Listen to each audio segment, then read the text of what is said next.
Exclusive presentation of the Nebraska Rural Radio Association. This is the Platte Valley Company's pregame show, brought to you by Platte Valley Companies, your premier provider of financial services. Live from the Logos broadcast booth, it's the Platte Valley Company's pregame show. Western Nebraska Pioneers baseball returns to Oregon Trail Park here on this beautiful Friday night evening in Gary, Nebraska. My name is Carson Trail, alongside Toby Zabore, the voice of the North Platte Plainsmen.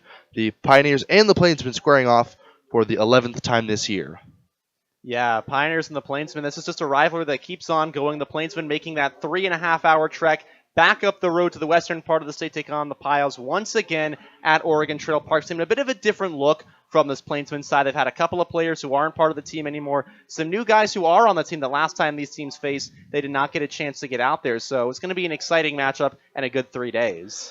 The Pioneers with a couple of departures of their own and a couple of professional signings. Tyler Bryant, one of the more recent ones, going to independent ball in the Empire State Grays Association, and also Jacob Mead signing an undrafted free agent contract with the San Diego Padres.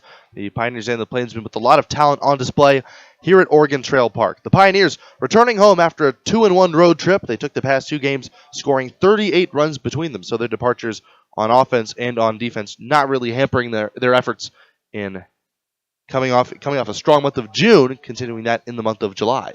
Yeah, and for the Plainsmen, they're going to be really well rested coming into today's game. Especially, they've had 3 days off, and the one day they didn't have off. They only played half an inning at home against the Fort Collins Force on Monday before that game got rained out. So these guys have had a very long time to get ready. As we mentioned, they're down a few guys. The big one, they're down Major Maiden. He left the team because of a limit that he had on himself. And so now he's going to be back for Colorado Christian. But without him, the Plainsmen have lost their best power-hitting infielder, their best defensive first baseman. So now they're going to rely on Tucker Bond to step up into a role. But the big new addition today, Michael Hanna, the guy from Highland Community College, a new right-handed pitcher who can eat a few innings out of the bullpen. And for a team that just lost Sota Indin, that's been struggling with getting some consistent work out of that bullpen, Michael Hanna is going to be a key addition. Reese Francis on the mound for the Pioneers, hoping to keep the momentum going. The first of three here at Oregon Trail Park. The Pioneers and the Plainsmen will be right back with the Platte Valley Company's pregame show in just a moment. It takes a lot to run your business, and a lot has changed. What hasn't changed is the professional partnership with your business in E&H CPAs and Management Consultants. When you include our team, we will develop a plan to assist you with your accounting, tax planning, valuation services, and even litigation support and exit planning. Then you can focus on day-to-day responsibilities. Troy Hilliard will guide your business into the future. E&H CPAs and Management Consultants PC. Innovative, trusted, proven. 308-633-6800. Fun facts about owning your own hot tub, courtesy of High Plains Spas and Recreation. Relaxing in your spa before bed helps soothe your aches and pains, allowing for a deeper, more rewarding sleep. Hot Spring Spas offers features like entertainment systems with Bluetooth capability, waterfalls, LED lighting, volcano jets, and more. Yes, sleeping like a baby is just one great reason, but there's plenty more. Stay tuned or stop into High Plains Spas and Recreation, where they sell fun. Open 9 to 5 Monday through Friday, 1725 East Oberlin, Scottsbluff. Garden fresh strawberry sweetness at Perkins. You know it the moment you step in the door. Perkins Restaurant and Bakery welcomes you, and right now enjoy Perkins Strawberry Freshtival. Strawberry waffles, French toast, pancakes, and crepes. Fresh strawberry, walnut, and grilled chicken salad, and end your meal with a piece of fresh strawberry pie. Summer means strawberries at Perkins. You've come to the right place. Perkins Restaurant and Bakery. Bring your appetite. We'll take care of the rest. Highway 26 and Avenue B in Scottsbluff.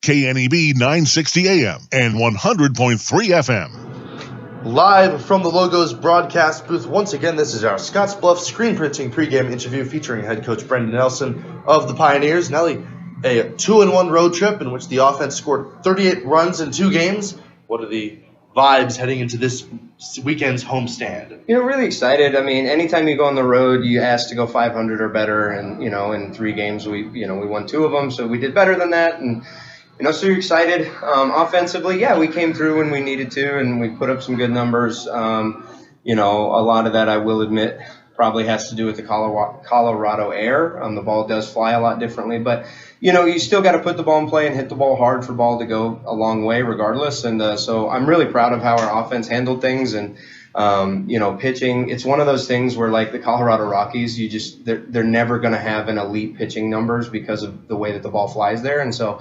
for the most part, I know we gave up a lot of runs, but some of it was kind of just like, hey, like it is what it is. You have to live with being in this thin air, and the ball carries differently. And, it's always going to be offensive in Colorado. So, but for the most part, I was really proud of our guys on the mound and in the, at the plate. We made a lot of mistakes defensively that are easily avoidable. And we just, for whatever reason, just didn't seem like we were super locked in defensively. But, winning kind of cures some of that. So, you're excited for the winning, but at the same time, it's like there's a lot of things that we need to get better at to keep from having those mistakes that we were having. And I want to talk to you a little bit more about the victory yesterday. The Pioneers were down by 6 runs to the Colorado Rough Riders, ended up scoring 13 in 3 innings, and they ended up winning in extra innings by a score of 16-12. Yeah, it was one of those games that as a coach you wonder why you coach, because my heart was going crazy. My emotions were all over the place because, it was a close game. Paul was pitching his tail off. He was doing really good, and we made a mistake that led to a couple unearned runs for him. And, then we got it right back. Then we take the lead. Then we give it right back. And then, we have to scratch and claw and find a way to get back to even and then eventually take the lead. And then in the 9th inning, we have the lead. We give it away. So it's tied again. We got to go to extras. And then we put up a good number in extra innings and then sealed the deal. Excited for the win, but it's one of those again where, like I said, the way that we should, and defensively we don't make some of the the dumb mistakes that we did. I feel like we don't have to be in that position, but happy to come out with the win. It's a lot better bus ride for 3+ hours or however long it was when you're coming home after a win, regardless of how pretty or unpretty it was. So. Glad we won, but again, just some things that we've got to clean up a little bit, because it's just those are things that are going to bite you, and you're not always going to come back like that. And Reese Francis is on the mound today, giving Archer Blumenshine an extra day of rest. What can we expect, given that Reese is pitching on 6 days of rest instead of a full week? I think he's still pretty much full go. I mean, we talked to him, and he felt great. And he wasn't, upset about getting pushed up a day or anything like that. Archer just, one of those things where Archer's a little bit more sore because he's not used to throwing as many pitches as previously a bullpen arm, and now we're trying to stretch him into a starter because that's what his new school is looking at him potentially becoming. So it's just one of those things where his body has to learn how to recover differently because it's more of a workload for him. Instead of 30 to 50 pitches, he's 60 to 80 plus pitches, and it's just not something that he's quite used to yet. So giving him an extra day just to make sure that he's all set and ready to go. And Reese is, he's one of those guys that he knows what he has to do to get ready, and he's used to the starter role. So he understands that what he has to do to get ready, and he's fine to go today. So I'm excited to watch him. He's done really good with staying in the zone all summer, and I expect him to keep doing the same thing today. Game 1 of 3 against the North Platte Plainsmen here at Oregon Trail Park. Coach, I wanted to switch gears a little bit. You've just had your 7th and 8th guys commit to their new schools. A couple of guys from community colleges, a couple of guys in the transfer portal here and there. Austin Burkhoff committing to Lamar Community College and Ray Keene to Emerson.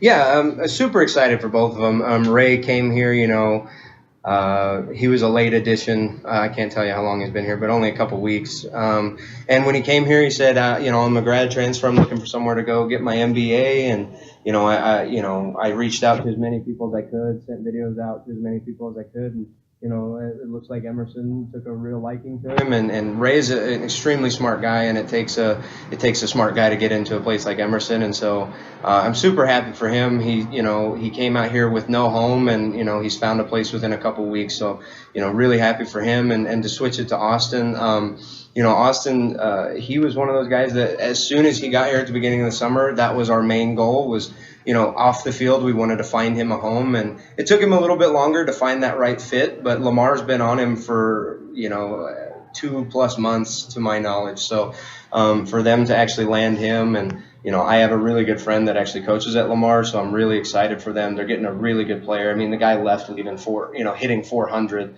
30 hits in 20 games, played really good defensively all over the place. And, I expect him to do the same thing in Lamar, put up some really good numbers and hopefully see him at a really good school after his junior college year is done. And, I'm just really excited for both of those guys and, can't wait to see where their careers go.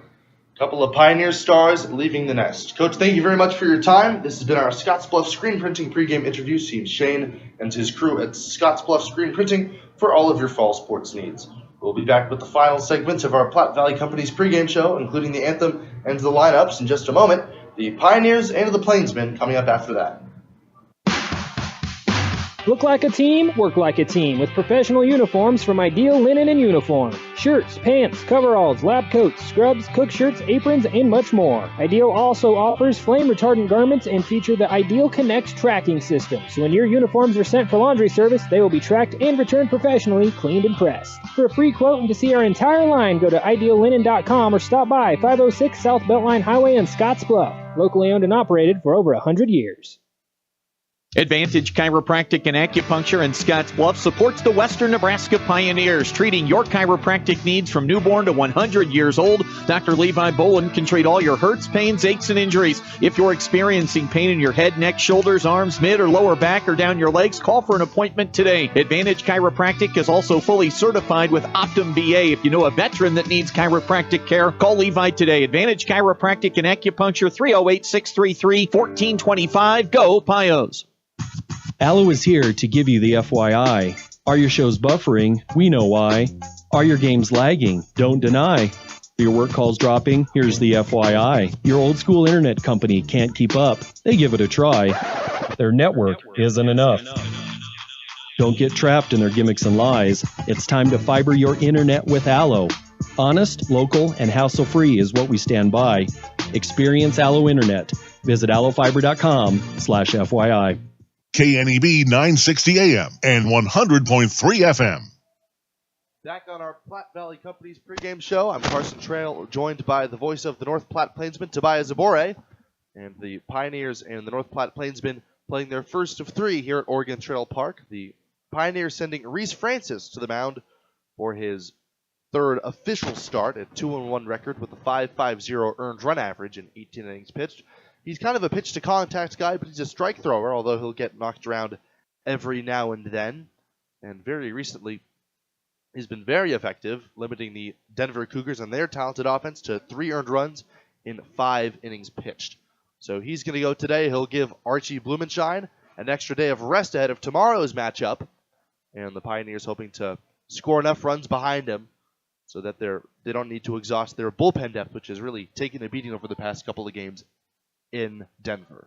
Yeah, on the other side, the North Platte Plainsmen, they're going to go with Noah Soper. He'll be making his 7th and final start in a Plainsman uniform today. His final game on the roster of the North Platte Plainsmen.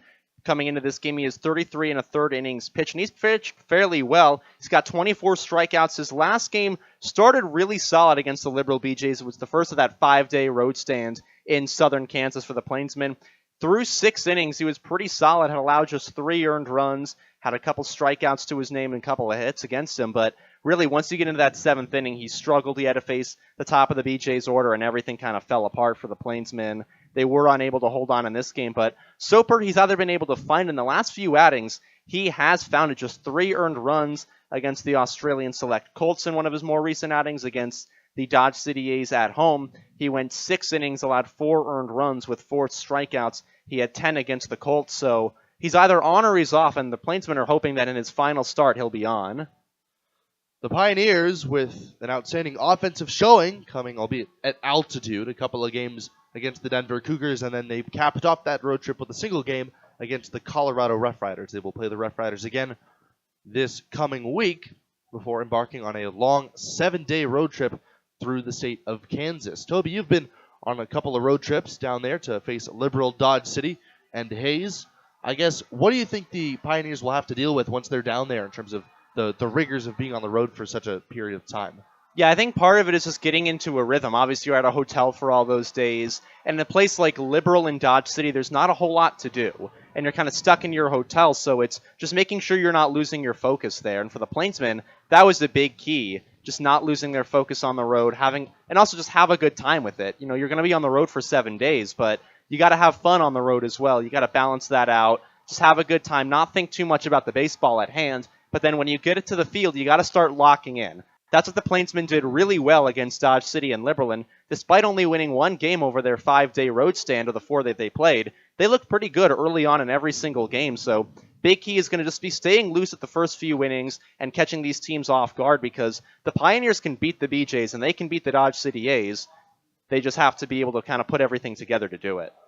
The Pioneers, it's mainly been offense for them. We've already kind of touched on how good their offense has been. A couple of new looks in today's lineup. Garrett Esposito back in left field. Isaiah Gibbs getting a day off. And Cam Schneider back at second base. Hunter McCollum is in center field, despite his struggles with the bat as of late. So the Pioneers is trying to keep things going. They've scored 38 runs over their past 2 games, including coming away victorious in a game against the Colorado Rough Riders in extras yesterday. They actually scored 16 in that one, and 15 of those were in the past couple of innings. They scored 1 in the first. The offense kind of went silent for the middle portion of the game, and then they took the lead after relinquishing it for a brief period of time against the Rough Riders.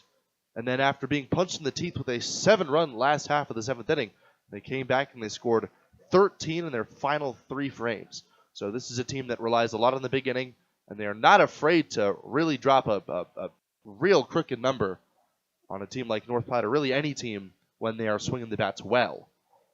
Yeah, and throughout the time that these two teams have faced off, obviously today going to be their 12th meeting, the big problem for the Plainsmen has been limiting the big inning from the Pioneers. When they've been able to do that, they've played some close games. They've been walked off twice, but they've also won 2 games against the Pioneers. However, every other game that they've lost, it's because there's been one crooked inning in there, and the Plainsmen pitching just cannot get out of a jam. That was their problem in Dodge City and in Liberal. They just could not find their way out of a jam. So that's going to be a big key today for the Plainsmen, is if they find themselves in a jam, take a deep breath.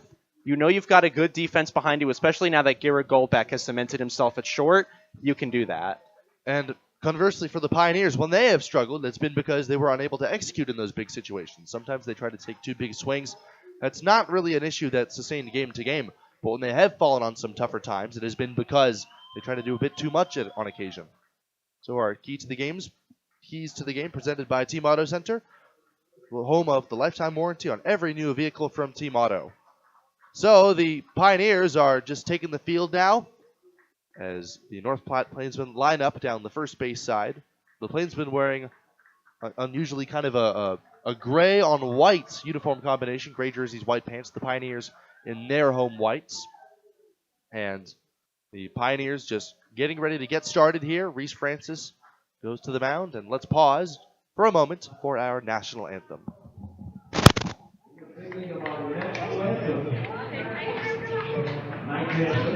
Sung by Tim Cover.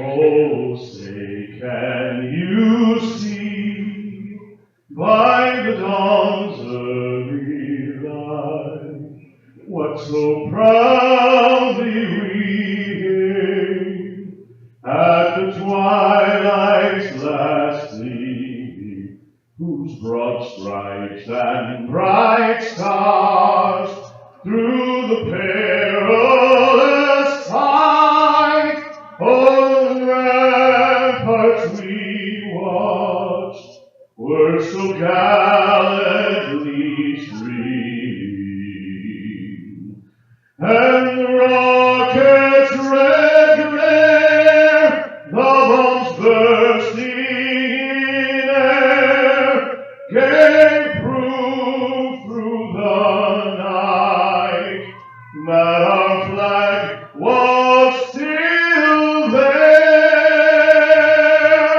Oh, say does that star-spangled banner yet wave for the land of the free and the home of the brave.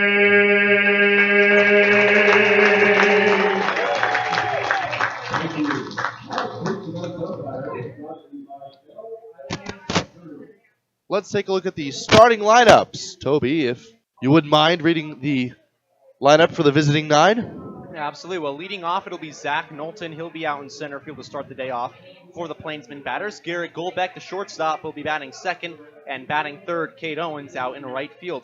The cleanup batter, the lefty, Nick Hockmer, out in left field. He's going to be followed by Jovan Suarez down at third base.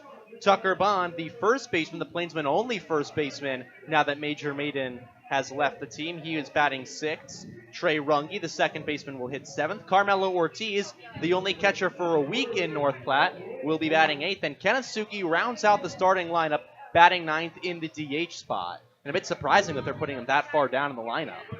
Yeah, he's been swinging the bat pretty well despite falling on hard times recently. For the Pioneers, it is going to be James Lehman leading off and playing center field, or rather, playing shortstop. I don't know where he got center field from. Garrett Esposito in left field, batting second. Brad Halleck at first base, he's batting third. Michael Asensio is the DH, batting fourth. Garrett Fisher, the catcher, is batting fifth. Aiden Orr is in right field today, giving Isaiah Gibbs the day off. He is batting sixth. Cam Schneider, the auspicious infielder, playing second base and batting seventh. Griffin Robinson, the third baseman, is batting eighth, and Hunter McCollum is in center field, rounding out this Pioneers lineup, batting ninth. And on the hill is going to be Reese Francis, the 6-foot, 180-pound right-hander from Oakland University, a Bridgeport, Ohio native. He's been putting together a pretty strong stretch for himself. His last outing, 5 innings pitched, allowing 3 earned runs to the Denver Cougars. Keys for him are going to be pitching to contact. He really keeps the ball off the barrel when he's working both his slider and his changeup. He also features, of course, that fastball. It's got some pretty good life to it. And he is just about to take the mound and get started against Zach Knowlton. Our first pitch is presented by Papa Murphy's Pizza, located at 2801 Avenue B in Scottsbluff. It's love at 425 degrees. And don't forget to register for the Papa Murphy's Text Club for a sweet deal.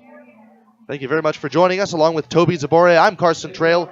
This is Pioneers and Plainsmen Baseball on the radio. Getting started, Zach Knowlton, right-handed batter. Lots of speed, facing off against Francis. Griffin Robinson, the third baseman, playing even with the baseline. Here's the first pitch. And a fastball, missing down and in for ball one.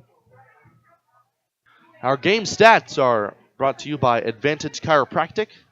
Reese Francis looking at his year, a 2-1 record, a 5.50 earned run average, 16 strikeouts to 5 walks. Here's the pitch on the way. Fastball missing down and in. 2 balls and no strikes. Yeah, Knowlton does this a lot as the leadoff batter for the Plainsmen. He tries to work counts in his favor. He's only walked 16 times, but he puts pressure on pitchers early. That's a big key from the Plainsmen side, especially Knowlton if they're getting right in a game. The 2-0 coming, and it is swung on and missed, strike one. That was a fastball, kind of off the outer half.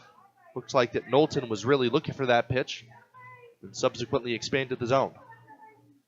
The weather today is overcast, although the shade of the sky is more solemn than ominous. Here's the pitch, and the 2-1 misses inside, a fastball, and it's 3-1.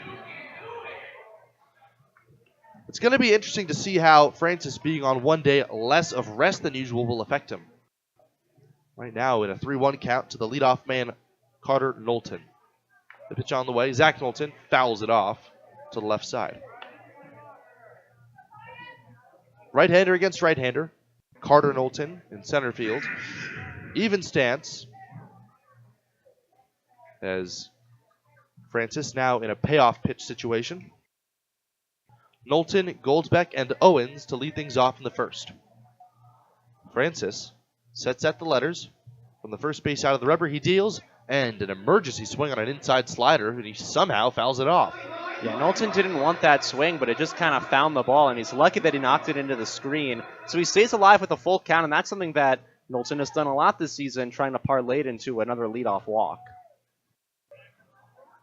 Griffin Robinson a few steps back at third base with the 2-strike count. McCollum a few steps to the left of straightaway center field. Here's the payoff again, and it is off the inside, ball 4. So a rare leadoff walk issued by Reese Francis, although it seems like for Knowlton, it's par for the course. Yeah, he does that a lot when he's in the leadoff spot for the Plainsmen. He had a good walk back on the 8th against the Dodge City A's in kind of a similar spot. He walks a lot. He also got on base via the hit by pitch to start against the Liberal BJs back on the 5th, so he earns his way on to start games. Now, Gehrig Goldbeck, left-hand batter, swings at the first pitch and misses strike one. That was the changeup, and Francis threw it beautifully. Garrett Fisher is doing the catching today with Halleck at first, Schneider at second, Lehman at shortstop, Robinson at third. The outfield from left to right, Esposito, McCollum, and Orr. Francis deals, and a fastball missing off the plate away. 1 ball and 1 strike. Yeah, Goldbeck, the kid from Kansas City, Kansas Community College, goes to the same school that his dad is the head coach at, and he's been pretty good defensively, especially for the Plainsmen. In college, he won a Gold Glove for his conference, and so far for the Plainsmen, he's taken away a couple of runs with some nice hits. Here's the pitch. The runner takes off. It is way outside. Garrett Fisher almost tried to make the exchange behind his back. That was the only shot he had at getting Zach Knowlton out at second, but he slides in safely with a stolen base. The Plainsmen love to run. They've stolen now 74 bases on the year with that one, and Jared Jones loves to play small ball. Sometimes it gets them into jams, but usually that's how they've been able to stay in games. They scratch across runs. Here's Francis dealing, and he gets an outside strike. 2-2 with the runner at second and nobody out. First inning here at Oregon Trail Park.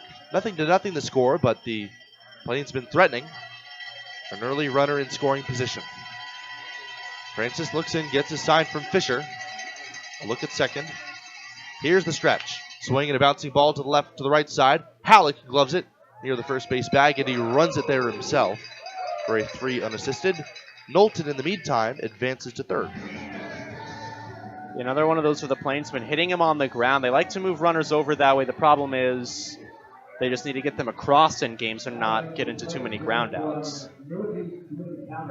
1 out, runner on third base here in inning number 1 for Cade Owens. Owens, right-handed batter. Not all that big of a guy, slightly open stance, but he's got some pop. The infield is playing back. Halleck just behind the baseline over there at first base. The pitch, swinging a bouncer to third, and it's foul down the line. Snagged out of the air by head coach Jared Jones. He tries to make a lot of those plays. Sometimes he does. A lot of the time it just kind of rolls under him, but a guy he's not too far removed from being a pitcher himself in college. So Jared's got some good hands. Cade Owens batting .284 this year. A hit would mean a run with Knowlton at third base. The pitch, swing, and a foul near home plate. Got a piece of Fisher, and he's going to have to walk this one off. He's clenching and unclenching his right hand, so it might have gotten a piece of him there. Hopefully nothing's broken. He's already pounds his glove as he's already back in the crouch. Wouldn't be the first time that Fisher played through an injury. I remember one thing he told me is he broke his thumb while he was catching, and his parents were the coach, and they said, you can take it, and he played through it. Breaking ball missing down and away. 1 ball and 2 strikes. So Fisher, no stranger to physical adversity. Although he still seems to be he's acting a bit ginger with his right hand still, his throwing hand. 1 ball, 2 strikes. Francis pitches. Swing and a miss. He struck him out. A slider darting down and away. Owens goes down for Francis's crucial first strikeout. Yeah, and the Plainsmen have struggled that all year long, and the big thing has been leaving runners on base. Against the Dodge City A's, in 3 games, they left 27 combined runners, including 11 on the last game when they only lost by 4. If they convert just a few of those, maybe they win that game and take the series. So now Nick Hockmer will hit in a big situation. Hockmer, left-hand batter, takes a strike right on the low outside part of the plate. 0-1. Runner at third, 2 men out for the visiting Plainsmen in inning number 1. The infield is playing back. Hockmer opting for no batting gloves from the left side. He reaches for one and pops it foul. Hockmer has been one of the Plainsmen's very best hitters, batting .373 with 6 extra base hits. Not a guy who strikes out a ton either. No, he makes contact, and that's what makes him so dangerous in this kind of situation. 17 runs batted in. He's not liable to swing through them often. Nothing in 2. Francis kicks and deals. Slider misses upstairs. 1 ball and 2 strikes. Jovan Suarez waiting out on deck. He'd be next. Here in the first inning, Reese Francis trying to strain demand at third. Francis looks at third, kicks and deals, and Hockmer reaches for one and fouls it back. Didn't look like Hockmer was trying to do any more than get a piece of it. Yeah, Hockmer reminds me of an old school guy. As you mentioned earlier, no batting gloves. In this situation, he's just kind of poking the bat out there and trying to make contact. And if it's a pitch like that, just stay alive and foul it off. Hockmer can run a bit as well. Here's the pitch, and he fouls another one off. This one down the left field line. Still 1 and 2. Yeah, and he'll make you work to get him out. I mean, he is a scrappy guy, and you see there, kind of moved his bottom hand up on the bat a little bit, so he's going to choke up now and just try and make contact and maybe fight one through an open slot on the infield. The infield is playing back, so a softly hit ball on the ground could prove problematic. Knowlton a walking lead away from third base and foul ground. Here's the pitch again. Slider down and away. So Hockmer slowly getting back into the count. He's drawn it even at 2 and 2. And he's walked more than he struck out this season. 9 walks, 7 Ks to his name, so it's really tough to get him out, and he often does this. He'll find himself in a 2-strike count, but he'll find a way to get out of it. Francis delivers again. Swing and a chopper back up the middle. Far to his backhand side. Schneider has it. Quickly gets rid of it. Throws to first in time to get him. What a play by Cam Schneider. We've seen him show off the arm at third base, and now he shows it off up the middle. A walk and a man left at third base for Reese Francis and the Pioneers. And the game's still scoreless heading to the bottom of the first. It is the Plainsmen nothing and the Pioneers coming up on the West Coast scoreboard. Fender bender, hailstorm, couldn't stop on the ice in time. After everyone is safe, Scottsbluff Body and Paint should be the first call you make. There isn't a better shop in the area. Our highly skilled team is experienced at performing all auto body repair and paint jobs. Stop by anytime and speak to one of our technicians, and we'll do a full inspection to show you just how little our repair services will cost you. Our work is not complete until your car is safe and you're on the road again. Call today, Scottsbluff Body and Paint, 225-6408. Intralinks has been supporting computer systems in our area for over 20 years. Intralinks can review your systems and your expenses to help your bottom line. Intralinks also installs low-voltage wiring, IP-based camera systems, and IP-based phone systems. With Intralinks on your side, technology isn't an obstacle, it's an opportunity for your business. Call Intralinks today to schedule your free 1-hour consultation. 632-6590. That's 632-6590. Why not show it off? You take pride in your business, your team, your customers. Why not show it with help from Scottsbluff Screen Printing and Embroidery? Custom banners and flags are tremendous promotional tools, but they can also help you out with pins, magnets, koozies, and just about anything you can think of. If you have it in mind, Scottsbluff Screen Printing has many great options. They also build custom trophies, plaques, medals, and more. If you can say it, they can print it. Get in the zone with Scottsbluff Screen Printing, 1813 Broadway, Scottsbluff. KNEB 960 AM and 100.3 FM. Last of the first inning, 0-0 the score. The Pioneers getting their first ups against Noah Soper, the right-hander from Colorado Northeastern Community College, a Sterling, Colorado native, a 6.21 ERA, 1-3 record in 33.1 innings pitched. He's really been an innings eater for the North Platte Plainsmen, making his 9th appearance and his 7th start. He has appeared once against the Pioneers already. That was on the 25th of May and also on the 16th of June. So the Pioneers have seen him for a total of 8 innings, and they've flipped him for a total of 6 earned runs. First up, James Lehman, left-handed batter, takes the ball up and away. A breaking ball, ball 1. Hockmer, Knowlton, and Owens, the outfield from left to right. Suarez at third, Goldbeck at short, Runge at second as Lehman swings and fouls one up and out of play down the left side. Tucker Bond is at first, and Carmelo Ortiz, the lone catcher on the roster this weekend, behind the plate. Yeah, Ryan Kelly, he left the team a little bit ago, and Noah Prince is out of town visiting colleges for a week, so it's all Carmelo. And Lehman swings and bounces one to the right side. Far to his backhand side. Bond, he throws off balance to first, and it pops out of the glove of the pitcher, Soper, who is covering the bag. Lehman beats it out, and we're going to have to see how they score this. A base hit for the man who's gotten on base more than anybody else on the Pioneers. Yeah, that was a dangerous one from the start. The way Tucker Bond came off the bag, he's not the Plainsmen' best defensive first baseman. That was Major Maiden, but at this point, he's the only first baseman they have ready on the roster, and he kind of fielded it wrong, and when he flipped it a little high to Soper. It was going to be a close play no matter what, but that's kind of the danger the Plainsmen now face with Maiden gone.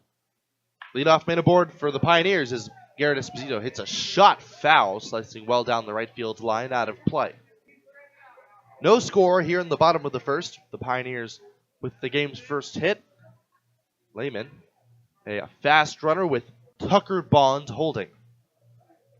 Esposito, right-hand batter, lots of power, step off throw to first, and that one a bit off line, forced Bond to reach across his body. No trouble for Lehman as he just dives back in as per usual. Infield double play depth, the third baseman Jovan Suarez, even with the baseline. There's a breaking ball missing high and tight. 1 ball, 1 strike on Garrett Esposito. Brad Halleck out on deck, a couple of righties in a row for the Pioneers. There's a step off and toss to first. A bit more half-hearted from Soper that time. Lehman a threat to steal, a very smart and judicious base runner. Here's the pitch, slide step, and it is swung on and missed, strike 2. Fastball over the outer half. There have been points in this season where Esposito's swing looks like it's getting a little bit too long for his own good. That one a bit off balance there. Step off throw to first. Lehman caught leaning there, but he still manages to dive back. The Plainsmen really love to do that with a runner on first. You see it time and time again in those opportunities. They check the runner. It's worked a couple of times, but when it hasn't worked, it's been a bit of a problem, but they're getting better at it. Slide step, runner takes off. The pitch is taken up and away. The throw to second is in time, and they got him. Nice throw by Carmelo Ortiz, who we've heard is the most defensive-minded option that the Plainsmen have had behind home plate. He throws out Lehman, and the Pioneers' leadoff base runner is erased. Yeah, and that's what you like about Carmelo Ortiz behind the plate. He's got a good arm, and he's really smart defensively. And that kind of play, he shows off what he's able to do, getting out of this crouch quickly and firing it down to second and getting the out. The 2-2 coming to Esposito, and he takes, on the outside corner, strike 3. A very late call from the home plate umpire. Esposito with a quizzical expression on his face as he walks back to the dugout. Yeah, he took a sweet time to make that call. It looked like it was going to fill the count, but Noah Soper got the favorable call on that end, one that can go either way. So now both sides are going to look to see whether that outside corner for righties is going to be a favorable call for the pitcher or if it's going to flip-flop. The man up right now would not like that as Brad Halleck takes way outside for ball 1. Halleck is a guy who really thrives on pitches middle in. When he does take pitches on the outside corner for the other way, it's not often for a whole lot of power. There's a late swing at a fastball. It's fouled up and out of play. 1 ball, 1 strike. And I mean, you mentioned you're already seeing Noah Soper thinking about working to that side of the plate. He's throwing a lot of his pitches towards the outside on the righties and making them extend their hands. Base is empty, 2 men out as Halleck swings and hits one high in the air to right field. Over toward the line, Owens racing over in foul ground. He reaches out, dives, and can't get it. And he's a bit slow to get up as that one landed in foul ground on the warning track and just hopped up and if not over the wall. It seems that Owens is all right, so we just kind of made the head first slide. The dirt around the warning track is not dirt that you find on the infield. It is just regular, just your average dirt. So you don't slide as far and it's not nearly as comfortable when you do. So Owens taking his time to get reset. 1 ball, 2 strikes on Halleck in a 0-0 ball game. The Pioneers had a leadoff man aboard, but he was retired on a caught stealing. Here's Soper pitching. And a breaking ball down and away. 2 balls and 2 strikes.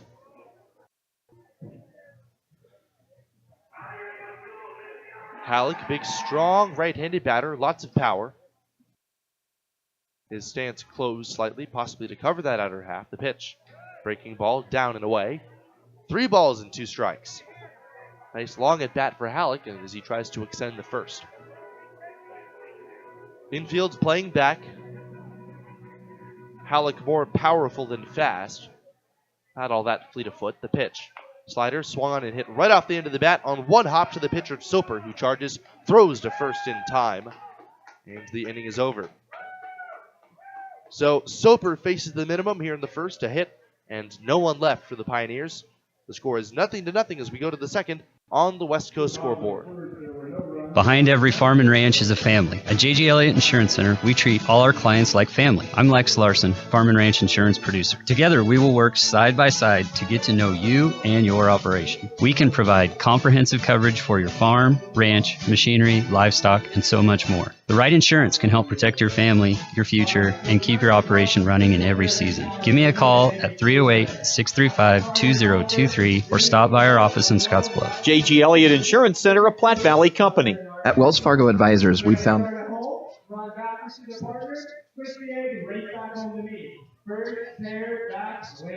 Are you all ready? All right, you're ready. On your mark, get set, go. All night today. Come on, guys, let's do a big round of applause. Steer them on. What was this high rate right now? We're doing a good job, okay? You got it. You got it. Oh! Oh! Oh! All right, we got a winner. Come here, bud. Come here. All right, our winner tonight is Carter and Oliver. Thank you, Bronx Physical Therapy, and back up to you, Dan. All right, thank you.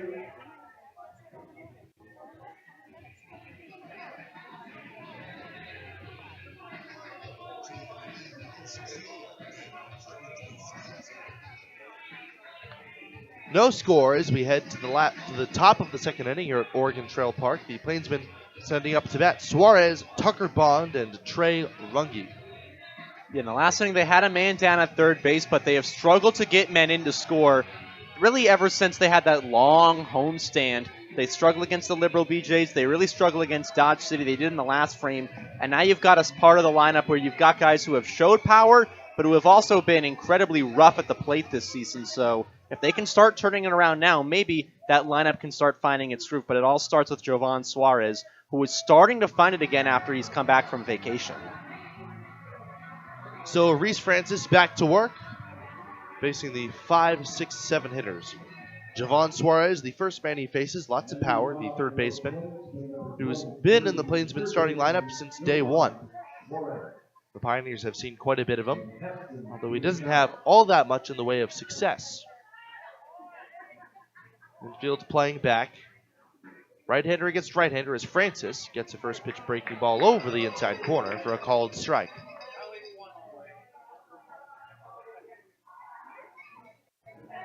Suarez batting .213 this year.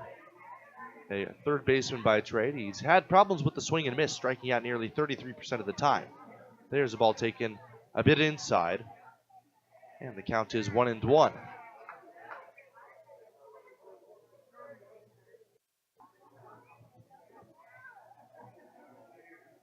The outfield is playing just to the left of straightaway. The wind is not present here at Oregon Trail.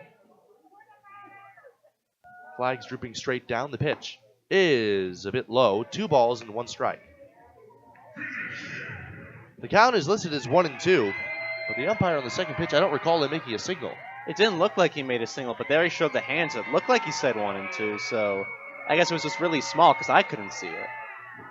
Here's the pitch, and Suarez fouls one back. So now, either way, it's 1 ball and 2 strikes. Either way, there are 2 strikes against Jovan Suarez, who has struggled with the strikeout this year, 19 of them. It's been his problem. Now the question is just, can he put it in play? Suarez choked up on his bat as he waits for Francis, working from the stretch. The kick and pitch is a little bit inside. That one was right there. Didn't get the call, though, and it's 2-2.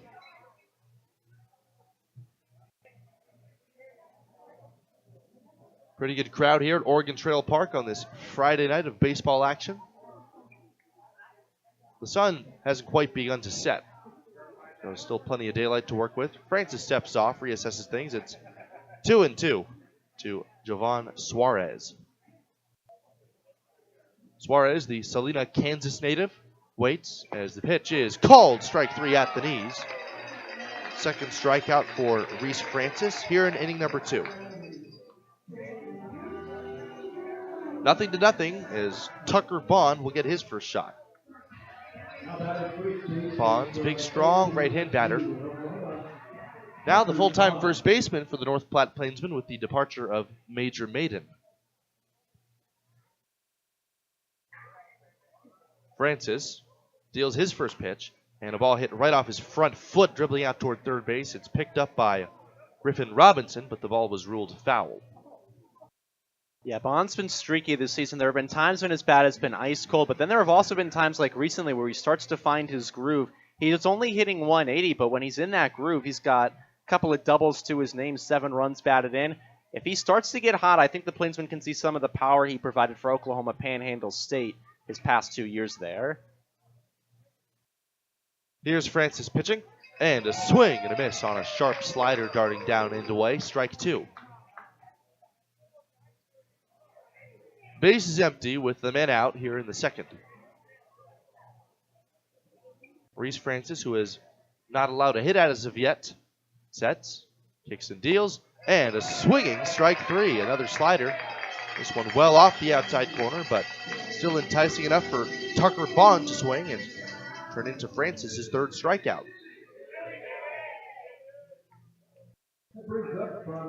So Francis has punched out the first 2 men he's faced here in inning number 2, and now Trey Runge.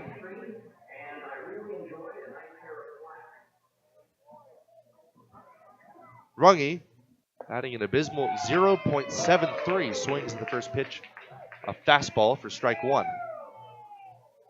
Yeah, abysmal does not quite cut it for the start of the year, but when he gets on it, he's had a game with 2 hits already this season, so maybe finding his groove. It took him a while, but he's on it now. There's a swing and a miss, a fastball over the outer half for strike 2.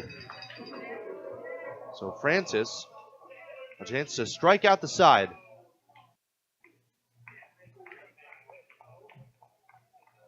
Here's the stretch, and he struck him out swinging. Slider darting down and away. Reese Francis has punched out the side, and he's used that pitch much to his advantage. 3 up, 3 down, 3 strikeouts for the Plainsmen and Reese Francis. Going to the last of the second, it is 0-0 on the West Coast scoreboard.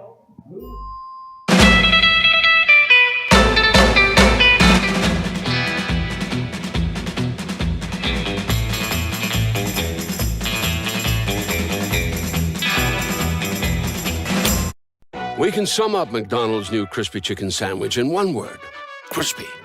But also juicy and tender. Okay, it's crispy, juicy, tender, all one word. But then also pickle. Oh, and potato bun, which is 2 words.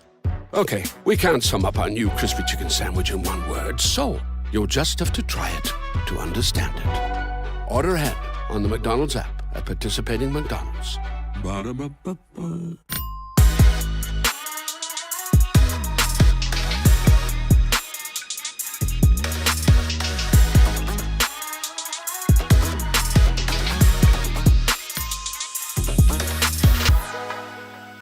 Why bank at a local community bank? When you choose a local community bank, you keep money in our local economy. That money helps support local jobs, schools, and businesses. Money that helps fund a stronger and prosperous community for us all to enjoy and live in. At Platte Valley Bank, we are here to help build and support the community we love being a part of. We believe that together, we can make great things happen. Platte Valley Bank. Who is Hydrotex? Hydrotex manufactures and distributes over 300 different high-performance lubricants, including fuel conditioners, hydraulic and transmission fluid, and more. We've been helping customers improve their operations for more than 80 years with Pioneers and the Plainsmen playing the first of 3 games here at Oregon Trail Park. Asensio, Fisher, and Orr do up as he swings and fouls the first pitch off the catcher, Carmelo Ortiz. That might have been a cross-up as Ortiz right away jogs out and has a word with Noah Soper, the right-hander. The words exchange were brief as Ortiz jogs back to the mound. Asensio, right-hand batter, only got one hit in what was otherwise a very lively day offensively for the Pioneers as he takes a curveball up and in. 1 ball and 1 strike. That being said, the one hit that Asensio did get was an important one. Part of a 5-run inning as he swings and fouls one away down the right side. 1-2. Michael Asensio, the DH today. Got some power, but no home runs to show for it as of yet. Here is Soper pitching, and a curveball misses down and away. A nice block by Ortiz on a pitch in the dirt. 2-2. Here's the windup and the pitch. Swing and a line drive out towards shortstop. A couple of hops to Goldbeck, who can't quite corral it, and it kicks out into shallow center field. Base hit. Nice play by Goldbeck to even make that one close. I thought that was ticketed for center field. Yeah, that's where Goldbeck shines. Obviously bobbled it, but to even get his hands on the ball and even make an attempt at it's impressive. That's why they have him at shortstop. I think any of the other guys the Plainsmen would have been putting out there this year usually look at that one as it rolls through. It's going to be ruled an error, but I'd give that one a hit. So now Garrett Fisher. Asensio at first with Bond holding the pitch. And he takes down and away, ball 1. Hopefully Fisher can swing the bat all right after taking a foul ball off his hand behind the plate. Right-hand batter, lots of power. Coming off a very strong road trip as he takes strike 1 called on the outside corner. Yeah, and Soper's working pretty fast in this inning, especially just getting the ball and getting back and firing it, trying to not give the Piles any time to dig into the box against him. Here's the stretch. Swing and a chopper out towards shortstop. Goldbeck up with the ball. He throws to second for 1, and that's all they'll get. Runge not making the turn to first. That ball was just kind of a chopper out towards shortstop. Hit too softly for a fleet-footed Garrett Fisher to get doubled off. So Fisher is aboard on a fielder's choice ahead of Aiden Orr. That was going to be a tough play for the Plainsmen to make, but a good job by Goldbeck to bounce back after a ground ball that just kind of ate him up a little bit, and just easy sidearm one on to second, and now they get a man out and just that man back at first taking care of the lead runner. Pioneers and Plainsmen knotted at 0 here in the second as Orr swings the first pitch and hits that one on the ground towards short. To his backhand side, Goldbeck up with the ball. He throws to second for 1, and the throw to first is too late. So Fisher follows suit, and Aiden Orr aboard at first with another fielder's choice. So 2 outs. The Pioneers unable to advance that leadoff base runner for the second straight inning. So upon further ruling, that trip aboard by Asensio is changed to a hit. Here's the pitch, and a curveball misses down and away to Cam Schneider. Schneider batting 7th, certainly not indicative of his hitting ability. The tall and physical right-hand batter about to go to Fresno State. Here's the pitch, and Schneider takes a called strike at the knees, 1-1. Aiden Orr over at first base with 2 men out. Perhaps it is a running situation with Orr's speed. They've already tested the arm of Carmelo Ortiz once this game, and James Lehman, the leadoff man, was set down. The pitch, fastball up and away, 2-1. Yeah, I can see them trying it with 2 outs, especially against Carmelo Ortiz. He got 1 man down, but you may as well keep going. And the Plainsmen, when they're not throwing those balls on, there have been some times when they throw it away to center field. Bond holding the base runner Orr at first with 2 men out. Here's the slide step and pitch, and it's a called strike. 2-2. A scoreless game here at Oregon Trail Park. The Pioneers have managed to get their leadoff man aboard in each of the first 2 innings, but none of the 2 hits they've gotten have left the infield. The pitch, breaking ball down and away. 3-2.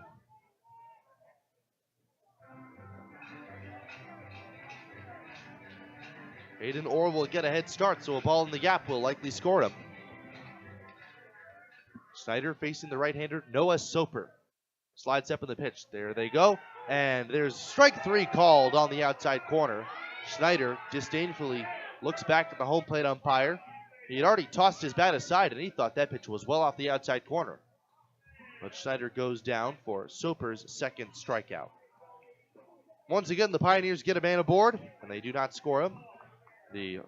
Just the one hit for the home 9 here in the second. Heading now to the third. The score is 0-0 on the West Coast scoreboard.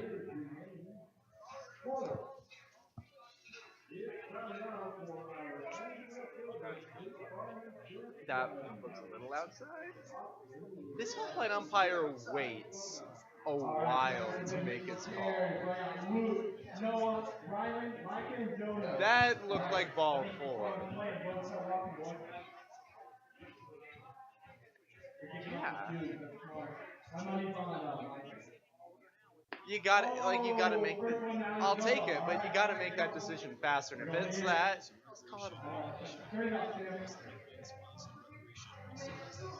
go, perfect.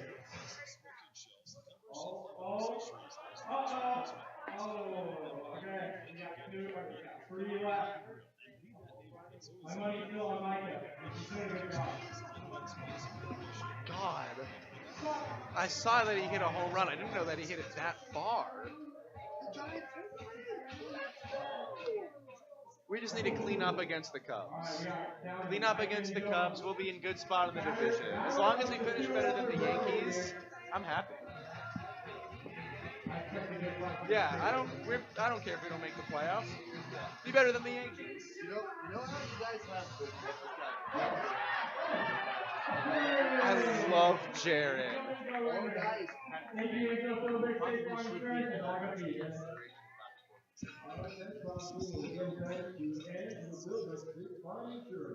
Inning number 3 here at Oregon Trail Park. From the Logos broadcast booth, I'm Carson Trail, joined by Toby Zabore, voice of the North Platte Plainsmen.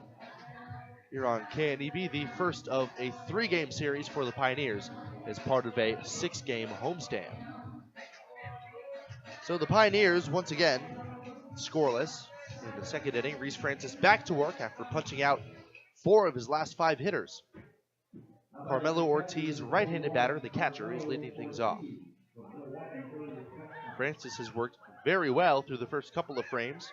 Ortiz, Sugi, and then Knowlton do up as he misses downstairs in the dirt with the first pitch changeup for ball 1.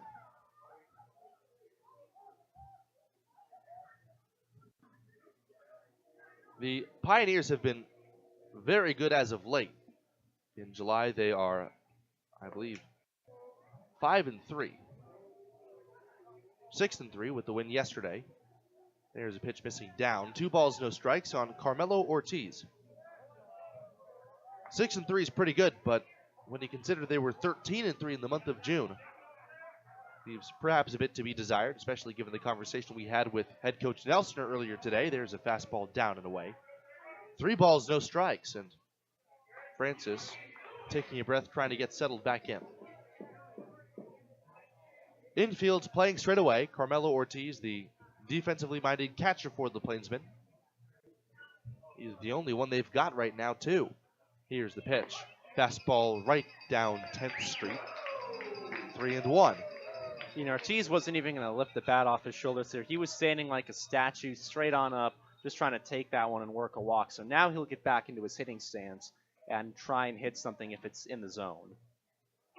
3-1 the count. The pitch is down and away, ball 4.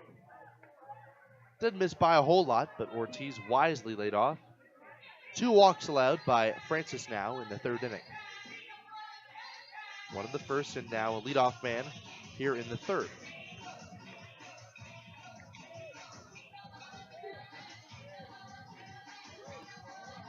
So now it's going to be Kenneth Sugi, the left-handed batter. Got some power, a couple of home runs on his year. Leadoff man at first base in Carmelo Ortiz. Sugi standing very still in the left-handed batter's box, not a whole lot of movement. Rips one to center field on the first pitch coming in. McCollum makes the chest-high catch. angling in on the ball. So allowed a first out. But now the lineup turns over for Zach Knowlton. Yeah, and Sugi relegated that bottom spot, but he can hit pretty good in the bottom spot. Remember, he was the 9-hole on Father's Day between the Plainsmen and the Piles. He ripped a double down the line when they won the second game of that doubleheader 3-1. Zach Knowlton walked and stole a base in his previous plate trip. No official at bat yet. Infield double play depth as he takes down and away. Snapped over to first by Fisher. They got him off the bag and they tag him out. Ortiz read the ball in the dirt, and the courtesy runner for Ortiz thought he could get an extra step in the secondary. He was picked off. I do believe that was Slowick. It was, which is weird because Slowick is a pitcher. So I was trying to figure out this entire time who was the courtesy runner. I thought I was reading it wrong, but no, it was Matt Slowick. He just read that one wrong off the line. That's something you get as a pitcher. He doesn't spend a lot of time on the base paths. 2 outs, nobody on in a scoreless game as the 1-0 misses down and away to Zach Knowlton. Nice play by Garrett Fisher, too. That one kind of a pick out of the dirt. We've seen the Pioneers really struggle on back throws to bases, especially Fisher and his counterpart Jacob Lang. So that one executed to perfection. Did not hesitate. As the 2-0 comes in from Reese Francis. And it is off the inside 3-0. So Francis has been a bit wild here in the third, although his defense has been enough for him not to suffer any consequences as of yet. Here's the pitch, and a slider called a strike on the inside, 3-1.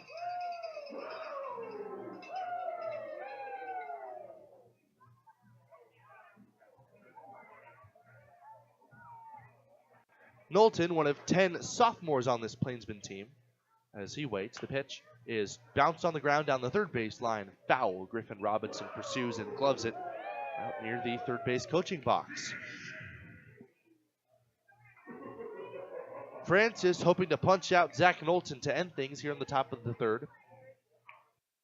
Pioneers with the 8, 9, and 1 hitters due up next. Knowlton, slightly open stance. Francis. The high set at the letters, looks in. He kicks and he deals, and a fastball misses down and away, ball 4. Francis visibly unhappy with himself as he lost his third hitter of the night and the second here in inning number 3. And the Plainsmen are still searching for that first hit, though. They've had some hard ones, especially the line out by Kenneth Sugi, but nothing that's actually dropped in the grass for a hit. And Gary Goldbeck might be their best chance in this lineup, at least as it stands in the third inning. He's a pretty good contact hitter at Kansas City, Kansas Community College.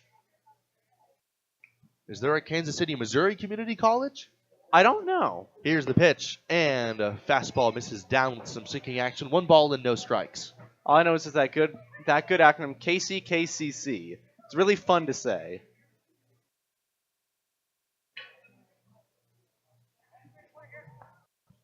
Nothing to nothing the score here in the third inning. Francis, with the second walk of the frame, turns and fires to first, and Knowlton, who has swiped the bag already, dives back in with ease.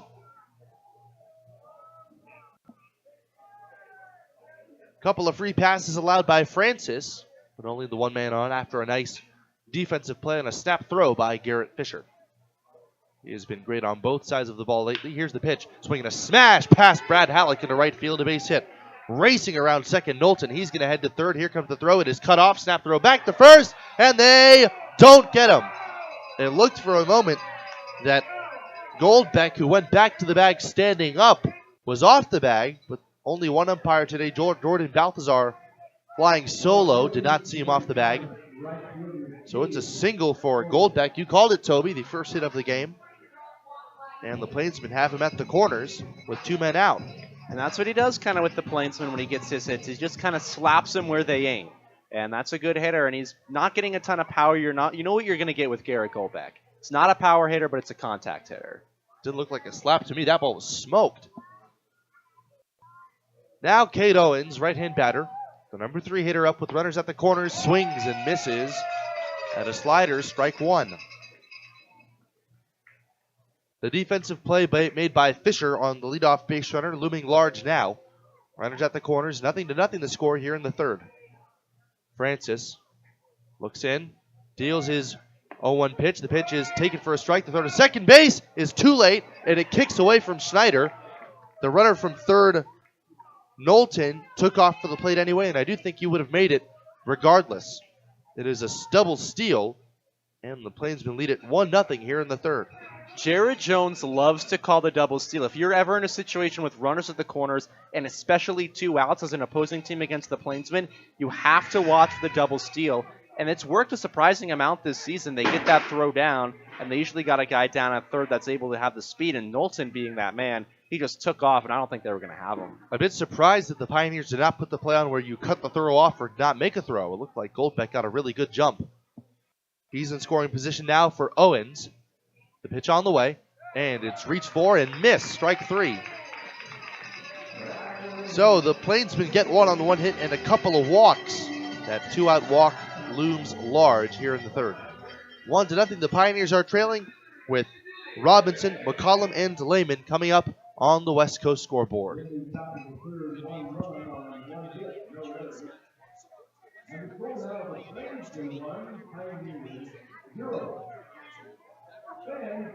Watch out, make some noise. Free t-shirts are coming. Courtesy of the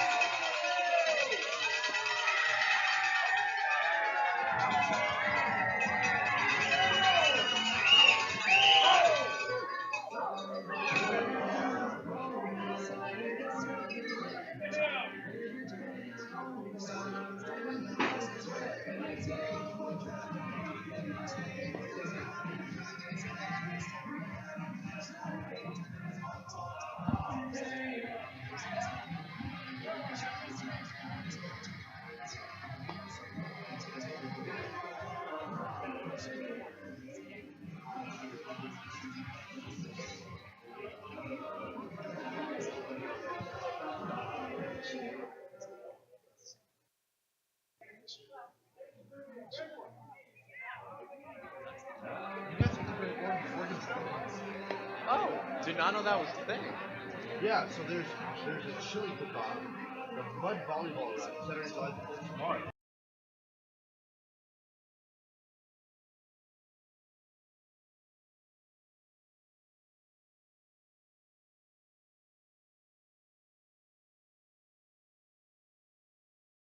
The third inning, the Pioneers trailing 1-0 to the North Platte Plainsmen, their in-state rivals, paying Oregon Trail Park a visit during Oregon Trail Days weekend as Griffin Robinson takes Noah Soper's first pitch curveball down and away, ball 1. So I really get to experience these regional days. I was in North Platte for Nebraska Land Days. Now I'm here for Oregon Trail Days. Something about this summer. Griffin Robinson pops the 1-0 pitch in the air out near the second base bag. Runge ranges in and makes the catch. So Robinson down quietly here in inning number 3. A lot of exciting events on the docket here this weekend. The most exciting for me is the 34th annual Chili Cook-Off to take place tomorrow, the 15th of July. Hunter McCollum swings and lines one down the right field line. That's going to get in there, base hit. Racing over to cut it off near the line, Owens has it. Backdoor throw to first, it's too late. McCollum with a big turn, and for a guy who's been struggling, a crucial 1-out single to getting him back on track. Yeah, and he found his swing there, and a good job by Kate Owens to cut it off and throw it in before turning a potential single into a possible double. But now they're going to have a man at first and one down. You're turning it over in the lineup. A dangerous spot for Soper. James Lehman, who started the Pioneers' day out with a single, he was caught stealing shortly thereafter. He's up for his second trip against Soper. The third baseman, Suarez, playing in. There's a called strike on the outside corner. 0-1. 1-0. The Plainsmen leading here in the last of the third. The Pioneers leadoff man, James Lehman, left-hand batter. Got some power. As he waits, slide step, the pitch is taken for a strike. The runner going to third to second base, bounces in there, and it's too late. McCollum, such an aggressive base runner, steals another bag, and he gets himself into scoring position with only one away. A little bit surprising to see McCollum try to test the arm of Ortiz after Lehman was thrown out in the first, but McCollum, lots of speed, very aggressive on the base pads.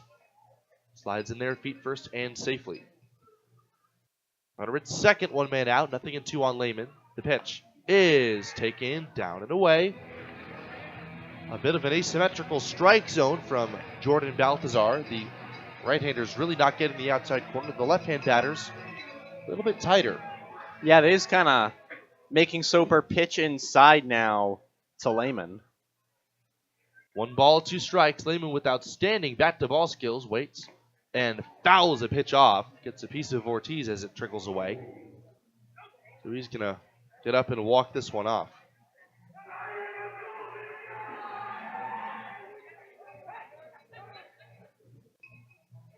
Dooley Oil has been providing great service since 1968. They are your distributor for premium Shell lubricants and Hal's fuel additive for Wyoming, Nebraska, and Colorado. They are the extreme diesel fuel provider for the 3-state region. Dooley Oil. A brief intermission as Noah Soper sauntered back to the mound. And now Lehman up in a 1-2 count is just like that. Soper steps off. McCollum at second. If he gets a good jump, I would not be surprised to see him test the arm of Ortiz again. Runner at second, 1 man out, 1-0. The Pioneers trailing. The kick and pitch, swinging and a bouncing ball toward first base. The grass really kills its momentum, so Bond able to run it to the bag himself after fielding out number 2 on the play. McCollum into third base. Boy, Oregon Trail Park and historic Billwood Field play so much. They're so different in how they play, especially on the infield. Yeah, the infield grass here, the ball's going to die anytime it hits it at Billwood Field. It hits the infield grass. It seems like it rockets to that infielder. That's part of the reason why the Plainsmen have committed 85 errors coming into this game, as the ball just comes so fast at those home games where the infielders have so much less time to react to it. Here's the pitch to Garrett Esposito. He takes very high, ball 1. McCollum at third base. As the tying run, a hit or a Plainsman mistake could score him. Esposito waiting. The pitch is taken down and away. Esposito, to his chagrin, took a called third strike his previous trip. Right-hand batter. Lots of power, especially to his pull side. The pitch. And he swings and misses through a fastball. 2 balls and 1 strike. Yeah, and there Soper kind of buried it at the very bottom. Probably missed the play maybe by a little bit, but Esposito was going after it, so Soper got him to chase, and now he's got himself in a little bit of a better count. Here's the 2-1 pitch, and it's a swinging strike, a sharp breaking ball darting down and away. 2-2 on Garrett Esposito. And he went back to the same spot, down and away, but he changed the pitch up, and instead of going fastball, he kind of breaks it off with a bit of a slider and gets him to swing out in front of it. Esposito, even stance. Here's the pitch. Fastball up and away. Ball 3.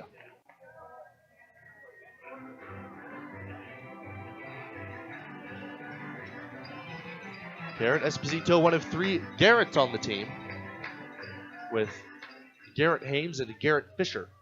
Here's the pitch.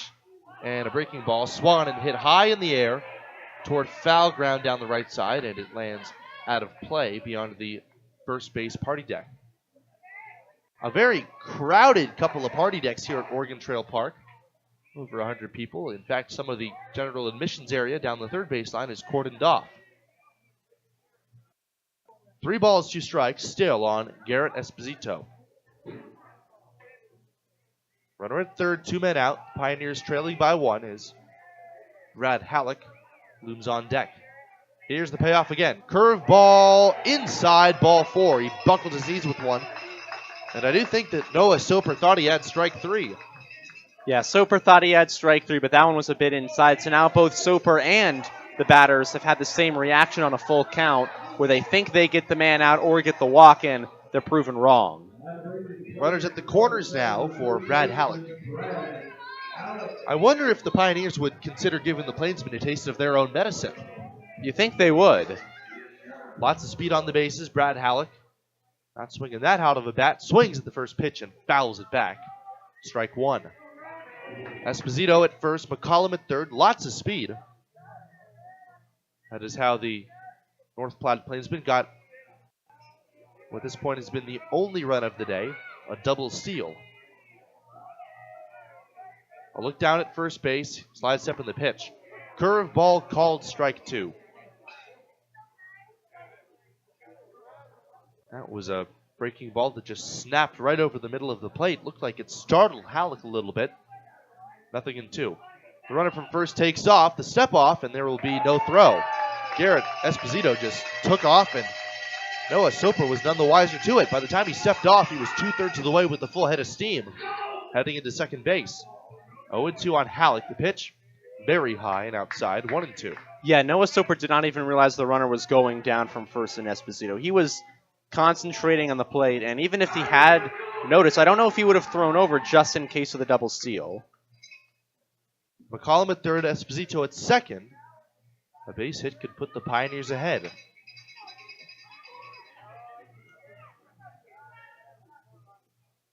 Halleck waiting. The powerful first baseman. Here's the pitch. Swing and a miss. He struck him out on a fastball up and away. So Soper notches his third strikeout, and the Pioneers strand a pair here in inning number 3. Heading to the 4th inning, the Pioneers trailing by a score of 1-0. Toby Zabore with the play-by-play when we return on the West Coast scoreboard.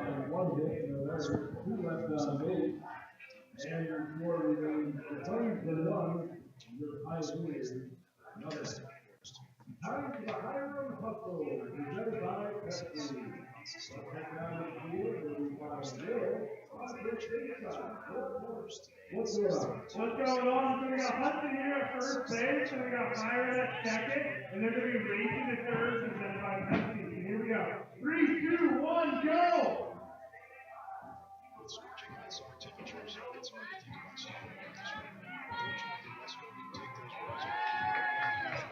Hudson is your winner! You want to take Pepsi? So, Janet, back to you. Thanks for your so, the official property company door Pioneer.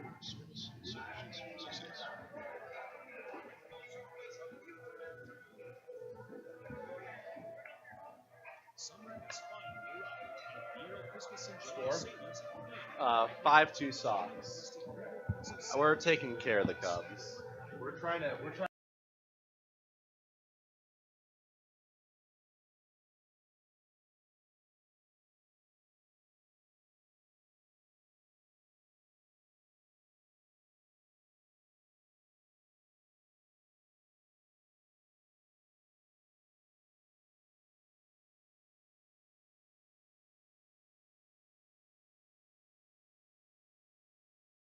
The Plainsmen 3-1, trail 1-0. Reese Francis back to the mound for his 4th inning of work.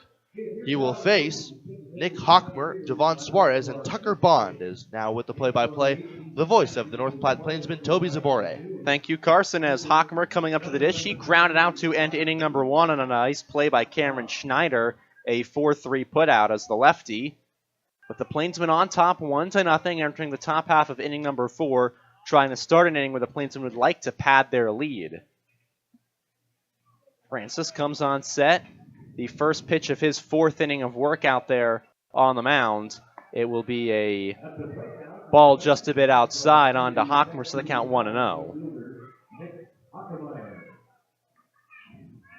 Hockmer waits the 1-0 count against him from Reese Francis. And that one, he fouls it back and over the top of the netting out of play, so it goes to 1-1. The first year from Fort Wayne, Indiana. Spent last year at Ivy Tech, recently transferred. And he's been a force on the mound and a force at the dish for the Plainsmen side. As he takes another one outside, so the count now quickly moves to 2-1 on the small lefty. Yeah, Francis not quite getting that release point on that changeup here in his 4th inning of work. Hockmer waits for the 2-1 home, and he hits one on a line to center field. Coming in is Hunter McCullum. He watches it drop and plays it on a hop. So a leadoff single for the Plainsmen and Nick Hockmer, and back-to-back innings with the leadoff batter gets on base. That is the third of 4 they have played today, where the leadoff man has found their way on, and now Jovan Suarez. He came up in inning number 2, and like every single Plainsman who came up in the second frame of work, he struck out against Reese Francis. Now he's got Hockmer down at first, and nobody out with a 1-run lead to the Plainsmen's side. First pitch, he takes that one for a strike in the bottom part of the zone, so it's 0-1.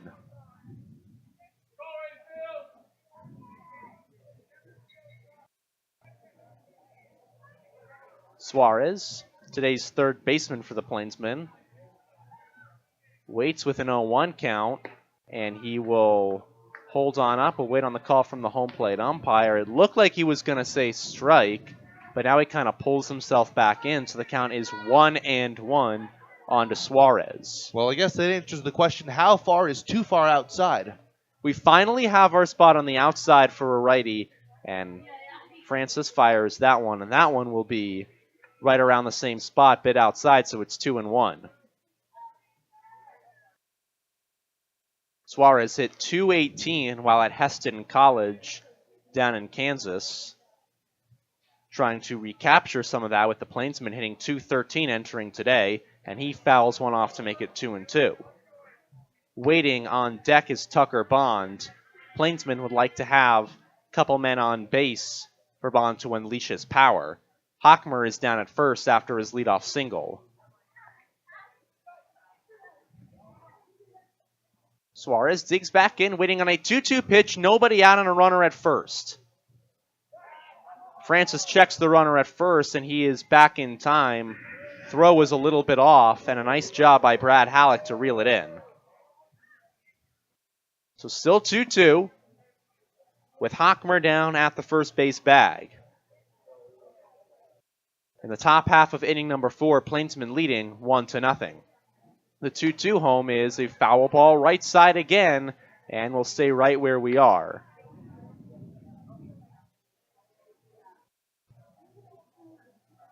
Suarez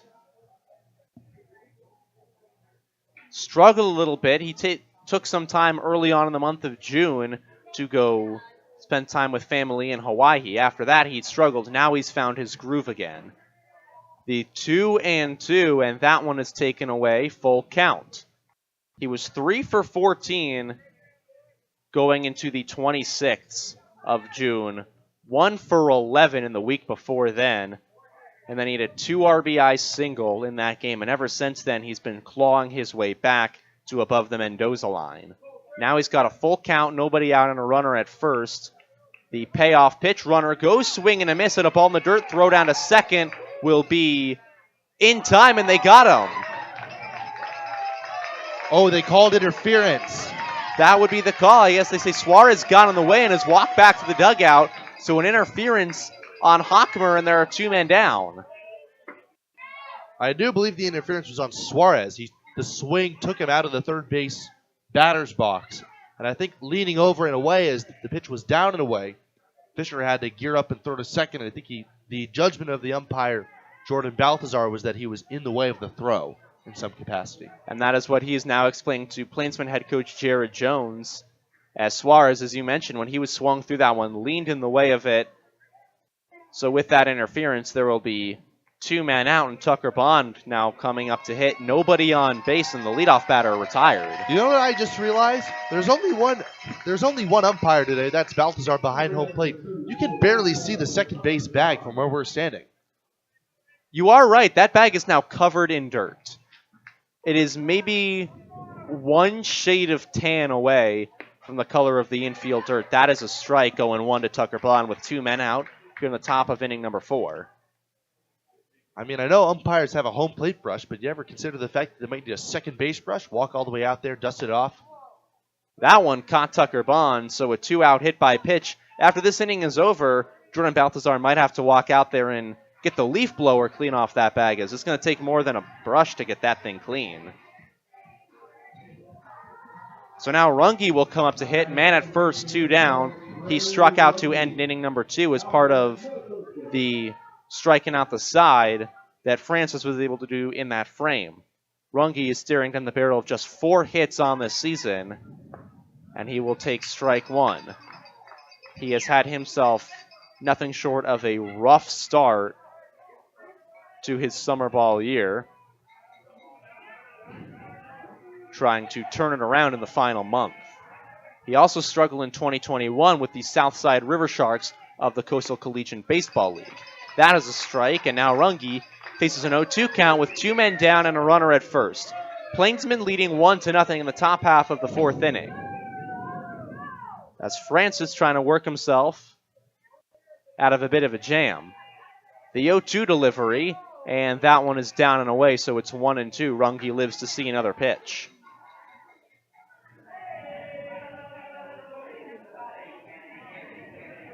Takes his practice, now sets on up.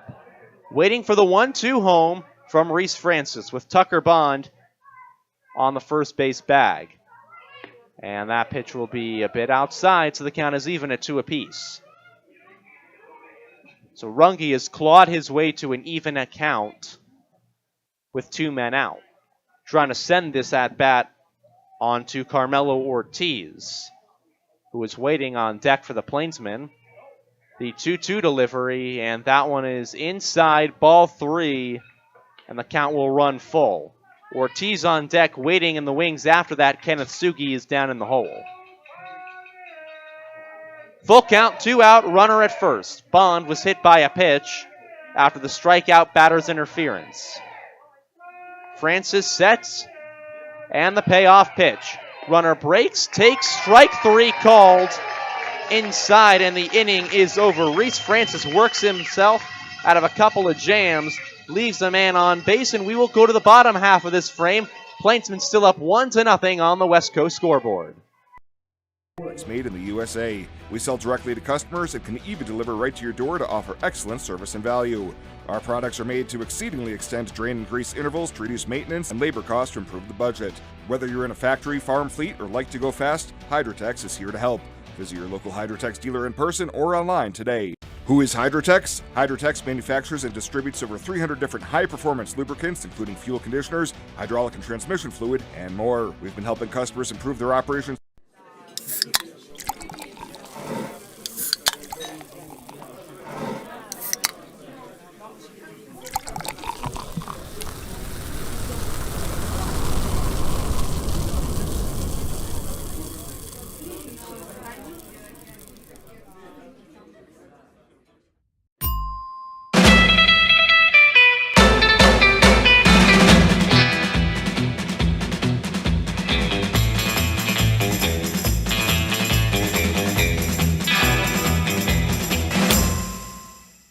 We can.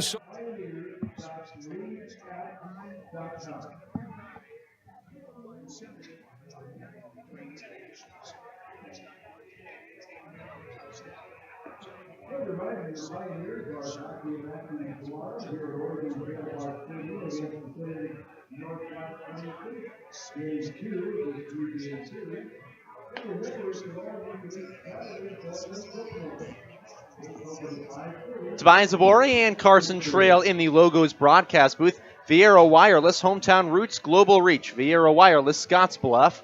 Pioneers coming up to hit bottom half of the 4th inning.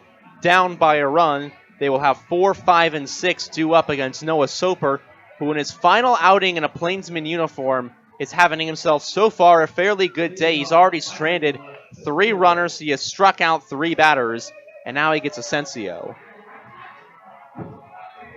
So Asensio coming up to hit, and it'll be an 0-1 count to start. That one is inside for a ball.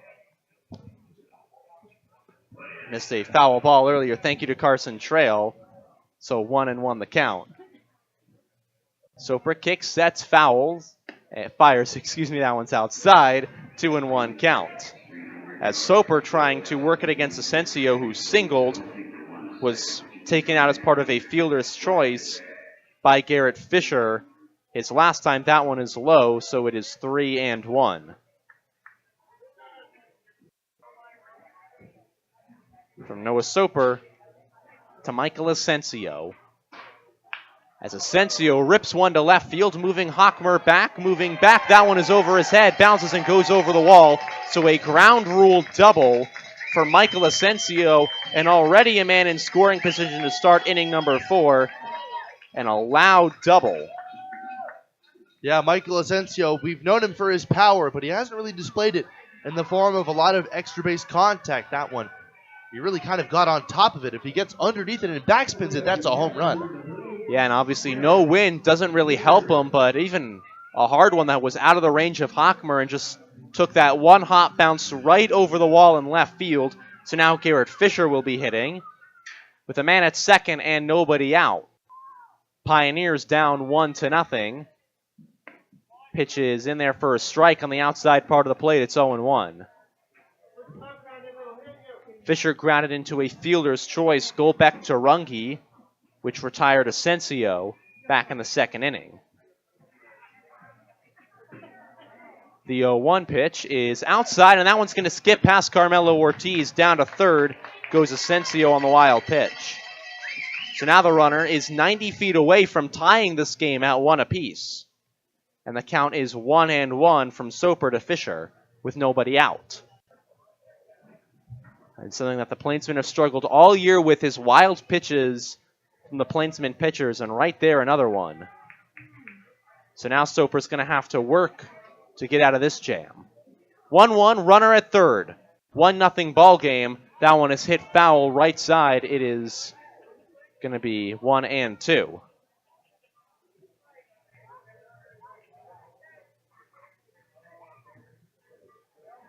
Fisher will be followed by Aiden Orr. He's got a chance to tie the game right here before Orr can come up. Soper trying to get him to strike out and get a key first man down.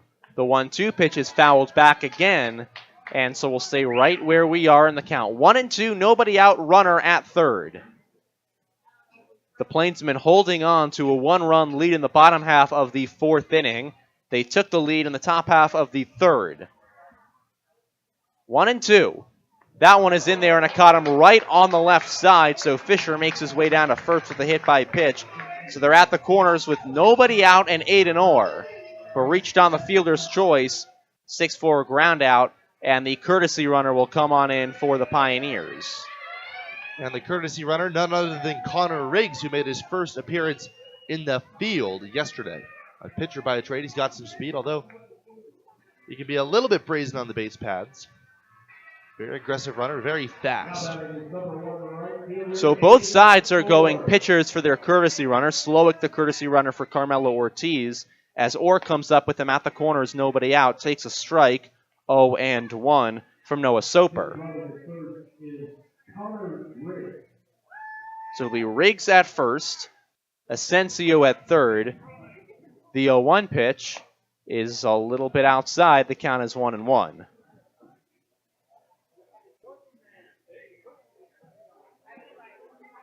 Orr has 18 runs batted in coming into this plate appearance.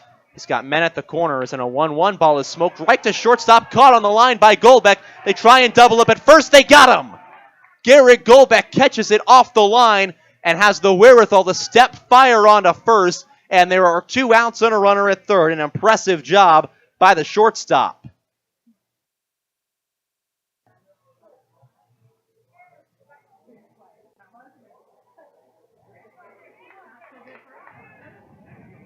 So 2 down and a runner at third for Cameron Schneider, who was caught looking by Noah Soper to end the 2nd inning. Plainsmen trying to once again strand a runner at third for back-to-back frames. First pitch on to Schneider, and that's a strike. It's 0-1. Yeah, nice job by Goldbeck. At the same time, if you're Connor Riggs, a little bit too far off first base. That was a tough ball to read, but stayed up in the air long enough for it to end up in the glove. The 0-1 is on the line to right field, twisting foul and down, so it's 0-2. In the glove of Garrett Goldbeck. So now Soper has an 0-2 count, 2 down, runner at third. Plainsmen up 1-0, trying to benefit after the double play and get out of an inning, what would be his best Houdini job of the year. The 0-2 foul ball, and will stay right where we are in this count. With Schneider himself holding on to 15 runs batted in. With his strikeout earlier today, he's made it 7 on the year. Soper trying to make it 8. The 0-2 home, and that one's a bit away, so it's 1-2. As Ortiz slid into the other batter's box to prevent Asensio from running home on the wild pitch. 1-2, 2 down, Asensio 90 feet away. Plainsmen up 1-0. The pitch home, bit high, so it goes to 2-2. Yeah, Schneider, a guy, not a guy who expands the zone all that much. Very tough out. A precocious eye up there for the incoming freshman. Last got a 2-2 count, and he hits a weak ground ball on the infield. Going to be a tough play for Golbeck, who bare hands onto first, and it will be a little bit late. A nice play by Cameron Schneider to hit it on the ground. Garrett Golbeck did his best, but the infield grass killed it. An RBI infield hit, and this game is tied at 1. Yeah, great effort by Golbeck.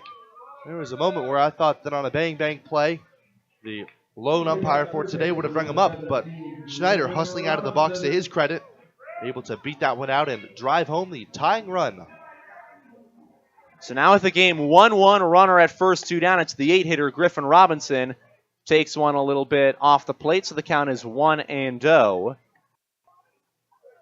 And the Plainsmen having to remember that the infield grass here at Oregon Trail Park Stadium plays a lot slower than the one does at their home park at Billwood Field, where the ball will rocket off of it. Also trying to adjust from playing on the all-turf field at Cavalier in Dodge City. That's a strike, so it's 1-1. At least an all-turf infield that they dealt with in Dodge City made those infield grounders a lot easier to play. So it's 1-1, 2 down, runner at first. Soper deals on that one. He swings through it on the other batter's box. Tried to check, but went around. It's 1-2. Yeah, that's typically a call where the home plate umpire would ask for an appeal. But what can you do when you're the only one back there? Plainsmen are used to having one umpire. This is not their first affair with it. The 1-2 is outside for ball 2. Soper and the entire middle infield thought that was strike 3. They were walking back to the first base dugout. Instead, it's 2-2, 2 down, runner at first. In a tie game in the bottom half of the 4th. The pitch home is fouled back, so we stay at 2-2. With 2 men out and the 8-hitter Griffin Robinson up. He popped out to Runge back in the 3rd inning to lead it off. Soper sets his 2-ball, 2-strike offering on home, and it'll wait as the runner breaks for second. They got him in a rundown. Check at the bag, and they do have him. Soper, an easy little flip onto Runge. So the inning is over. Another base-running blunder by the Pioneers. We will head to the 5th inning, but they have tied it at 1 after the infield single by Cam Schneider. It's 1-1 here on the West Coast scoreboard.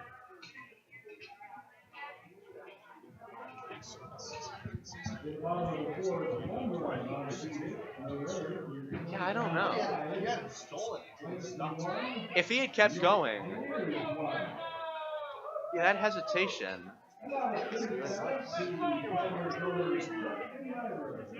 No, maybe he had.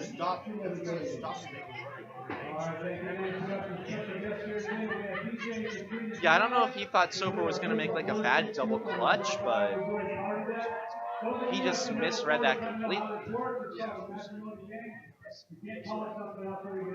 Yeah, so we're on to the 5th. So we're going to ask some DJ 2 questions about Katrina. If they match an answer, we're going to give them dinner, but they've already got dinner. So we'll give them a Pioneers t-shirt. If they get them both right, which they won't, doesn't really matter. So, first question, very simple question, sir. Now, we always keep them simple, but I'll talk about this earlier. What is Katrina's shoe size? Katrina's shoe size. Do you have the answer? We got it? Sir. 8. Is that correct? 8 1/2. Oh, man, no. We can, like, squeeze it in.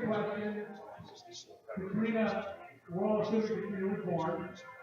See, I gotta compare it, because in Ithaca, we have a chili cook-off every year in, like, February. So, oh yeah, like, it's a full-on thing. Do we know? You have an answer? Sir. Welcome back, Oregon Trail Park Stadium. Tobias Zabori and Carson Trail in the Logos broadcast booth. 1-1 your score heading to the top half of the 5th inning. Pioneers got one across in the last half frame. So the Plainsmen, back in a tie game, will have 8, 9, and 1 coming up to hit. And Carmelo Ortiz, who walked his last time, will lead it off for the Plainsmen. He led off inning 3 with a walk. His courtesy runner, Matt Slowick, was backdoor picked off by Garrett Fisher. Yeah, it has not been a good day for courtesy runners on either side. No, and the fact that they've both been pitchers has made it a lot tougher. Obviously, they both have done some base running in the past, but this year, Matt Slowick has not been running for the Plainsmen, and I think both of them being on the other side of the batter-pitcher relationship has not helped, as the first pitch to Ortiz is outside, 1-0. So Reese Francis out for his 5th inning of work. He has settled down after the 3rd inning when he allowed the only run that the Plainsmen got in this game. That's a ground ball on the infield, going to be a tough play for Lehman. Fields it, fires it to first. It's a little bit offline and safe. Ortiz running the entire way. The throw is a bit off the line. And that's going to be ruled an error on James Lehman. So now Slowick is out to run for Ortiz. Yeah, just a very awkward throw for Lehman. He came in charging, kind of fielded it as you would a regular ground ball, but then a rush to throw across his body. It took Brad Hellick up at the line. And despite his best efforts, he was unable to tag Ortiz as he ran by. Well, now it's the DH, Kenneth Sugi.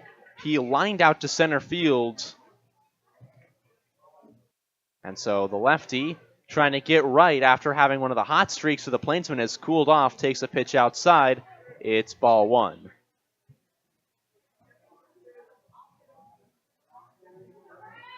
Sugi waiting.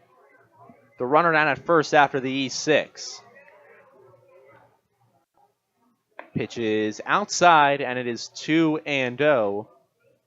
And from where we are up here, it looks like it is still Carmelo Ortiz running for himself. So no courtesy runner in the form of Slowick. 2-0 the count to Kenneth Sugi. And he will take that one in there for a strike at the bottom part of the zone. It's 2-1.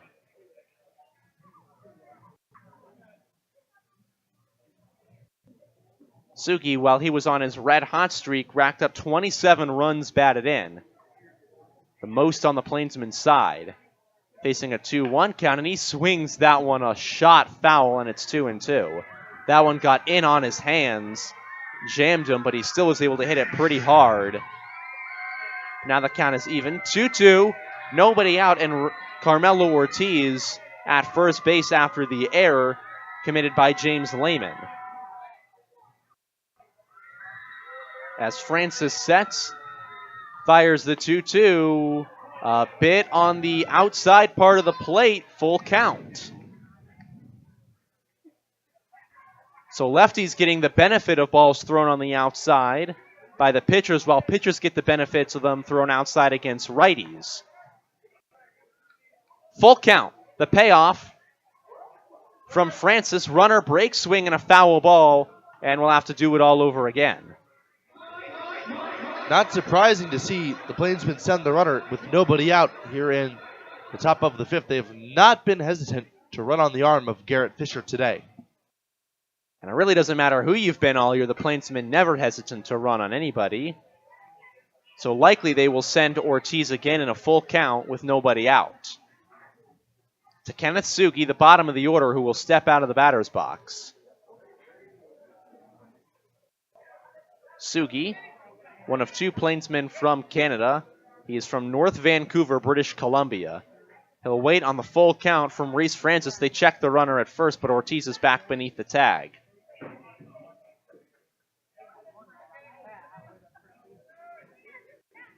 Sugi proved at Kaskaskia that when he gets hot, he is almost unstoppable. He hit .333 in the month of April.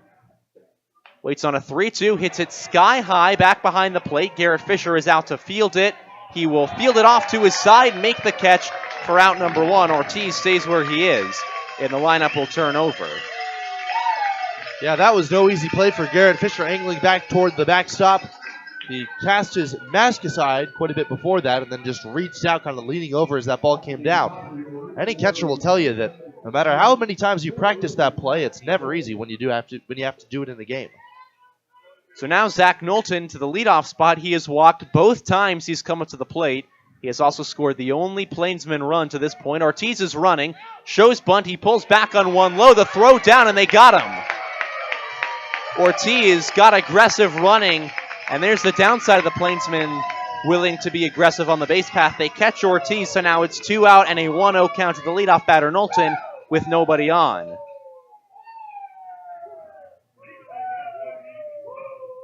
Yeah, with the guy as disciplined as Knowlton, I would have probably waited to see if Reese Francis could throw him a strike. I do think that there was a world in which they could have gotten that runner to second for free. But Francis, who's had his command back as he misses down and away. Yeah, ball 2. Knowlton has walked both times, and he, kind of as you were saying, it felt like they would just let him go, but instead, Plainsman try to force something, and it does not work. The 2-0 pitch is hit on a line to center field. It's moving Hunter McCullum back. He will now settle to make the catch and end the inning. The Plainsmen threaten, but a caught stealing retires the side before anything can go, so all 3 batters get on out before Goldback can come up, and we will send it to the bottom of the 5th inning, 1-1 here on the West Coast scoreboard.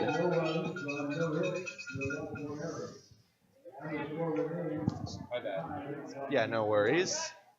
We should not send no.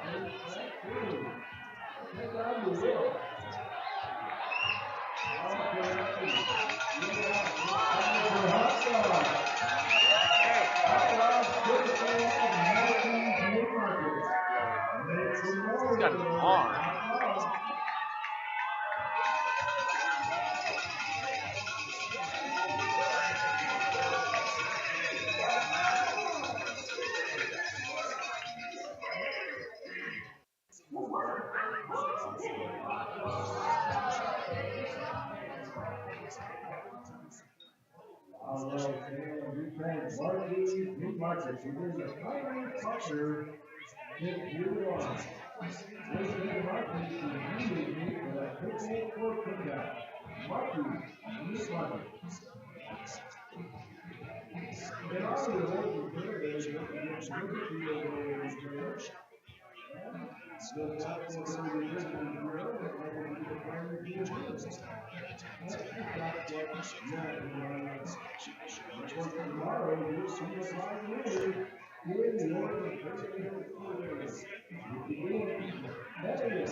Welcome back to the Logos broadcast booth. 1-1 your score entering the bottom half of inning number 5 here between the Plainsmen and the Pioneers. Trans Systems, it's a sweet haul in this sweet community.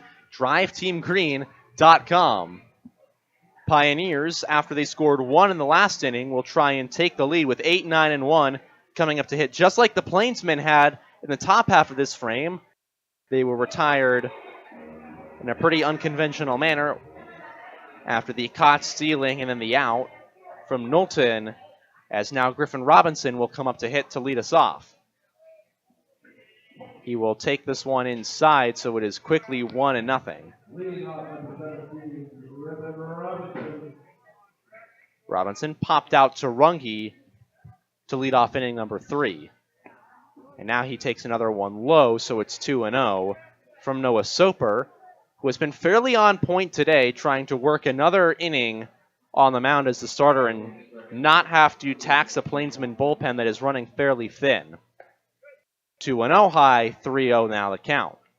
And likely that Robinson will just hold the bat in his hands for this next pitch.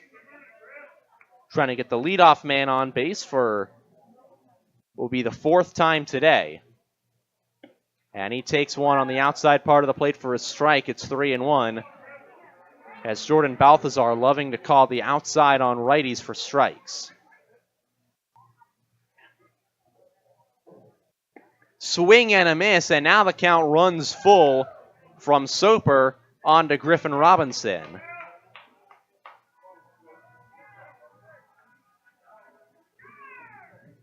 Has the payoff pitch, swinging a ground ball on the infield. Suarez bare hands onto first, but it's a little bit low. Jovan Suarez charged, made a nice play and read the ball well off the grass, but just could not beat out the speedy Robinson, so an infield single. Nice to see Robinson running at full strength again. He was battling a hamstring injury for the better part of the first half of this season, but he managed to beat that one out despite the very best efforts of Jovan Suarez. And now McCullum, he made his way down to third base in the third inning, but he was stranded there. He's got a man on and nobody out after Robinson's single, and he takes a strike. It's 0-1 from Noah Soper, who starts off his next batter with a favorable pitcher's count. Soper sets, and his 0-1 pitch will have to wait as they check the runner at first, but there won't even be a tag applied as Robinson well safe.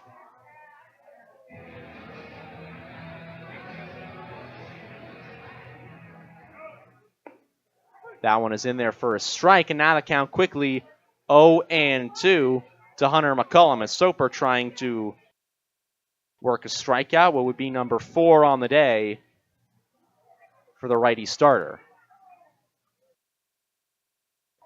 0-2 to McCullum. Pitch is taken out, the strike called on the outside part of the plate, so strike 3.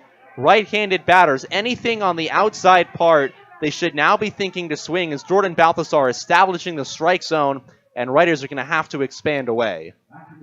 Yeah, I'm a little bit surprised that the Pioneers have not been a bit more diligent about doing so. It's not easy to recalibrate after, I don't know, a couple of decades having the strike zone just be just about the width of the plate. So now the lefty Lehman with a man out and a man on. Shows bunt, hits it fair. Going to be a tough play for Suarez. Suarez charges, bare hands to first. The throw is low, but in time. And they got him.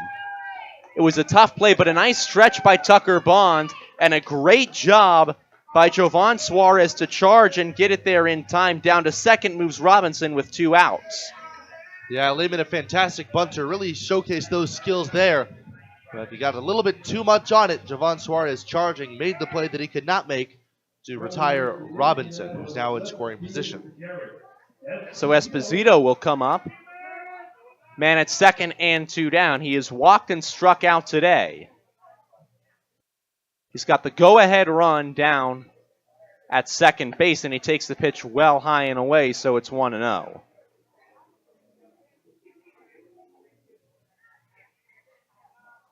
Soper trying to work himself out of another inning where he allows a man into scoring position.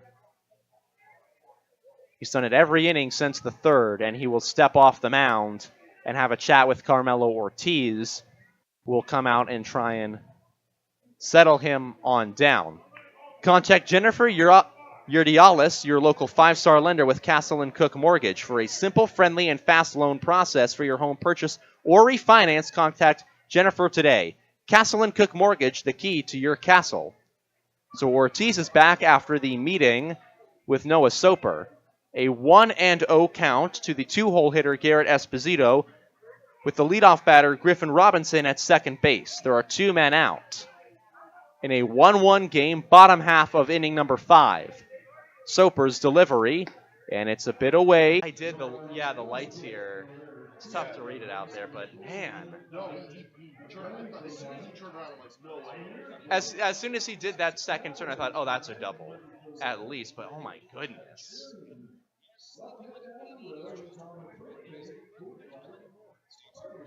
Yeah, and Knowlton he's a good defender, but he's not, he's lost a couple of balls like that this season. So I thought he couldn't do it, but oh, my goodness.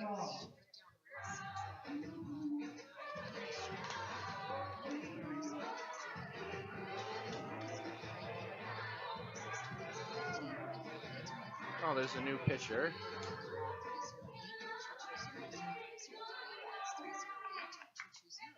Brody Fay is pitching now.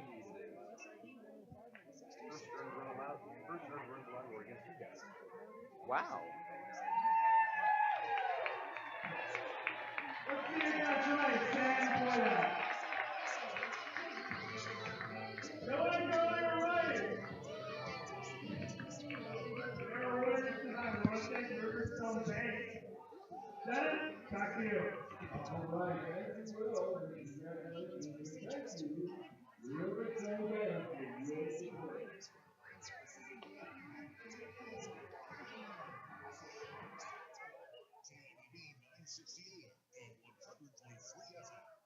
Reese Francis is done for the Western Nebraska Pioneers as we go to the top half of the 6th inning. So Brody Fay, the lefty from Surprise, Arizona, will come out and pitch for the Pioneers.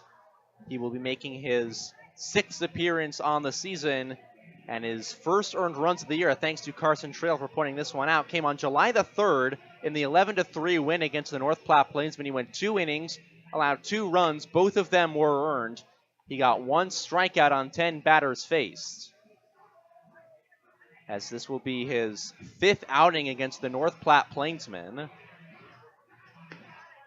He will be facing the 2, 3, and 4 hitters, Garrett Golbeck, Kate Owens, and Nick Hockmer. Reese Francis' line is done for the day. And for the majority of this year, Fay has been flat out untouchable. It took him quite a while for him to allow his first earned runs of the year, and they were against North Platte just a couple of weekends ago on the road. He has allowed just 3 hits in his 4 outings so far this year against the Plainsmen. Garrett Golbeck will lead it off, so a lefty-lefty matchup. Golbeck starts by showing bunt, but pulls back pretty quickly as that one's low and away in the dirt. The count 1-0. The shortstop in the 2-hole, who has been bouncing around the Plainsmen lineup, either hitting 2 or 9 this season. He takes that one for a strike, so it's 1-1. The majority of the year, he's been hitting 2, but he started the year scuffling a bit, so they had him down in the 9 spot. The 1-1 pitch checks his swing and will not go according to the home plate umpire, so it's 2-1. And that's another one where if we had a second umpire, the hand would have gone out for a check. Golbeck takes the 2-1 well away, so the count is 3-1. There was no questions about that swing. So Golbeck will have a 3-1 count as the leadoff batter, with Kate Owens waiting on deck. Fay delivers, swinging a ground ball for Cameron Schneider. It's going to pull Halleck off the bag. Going to be a tough play, and Halleck went for it off the bag. No one was covering first. Brody Fay tried to get there, but he was way too late, so Golbeck gets a single. Yeah, he broke very late. I think by the time he realized that that was not just a routine ground ball, he was a couple of steps too far behind. Halleck lost his footing, and I do think that Goldbeck, who's very fast, would have made it to first anyway, but that is a play that I think Brody Fay would do differently if given a second chance.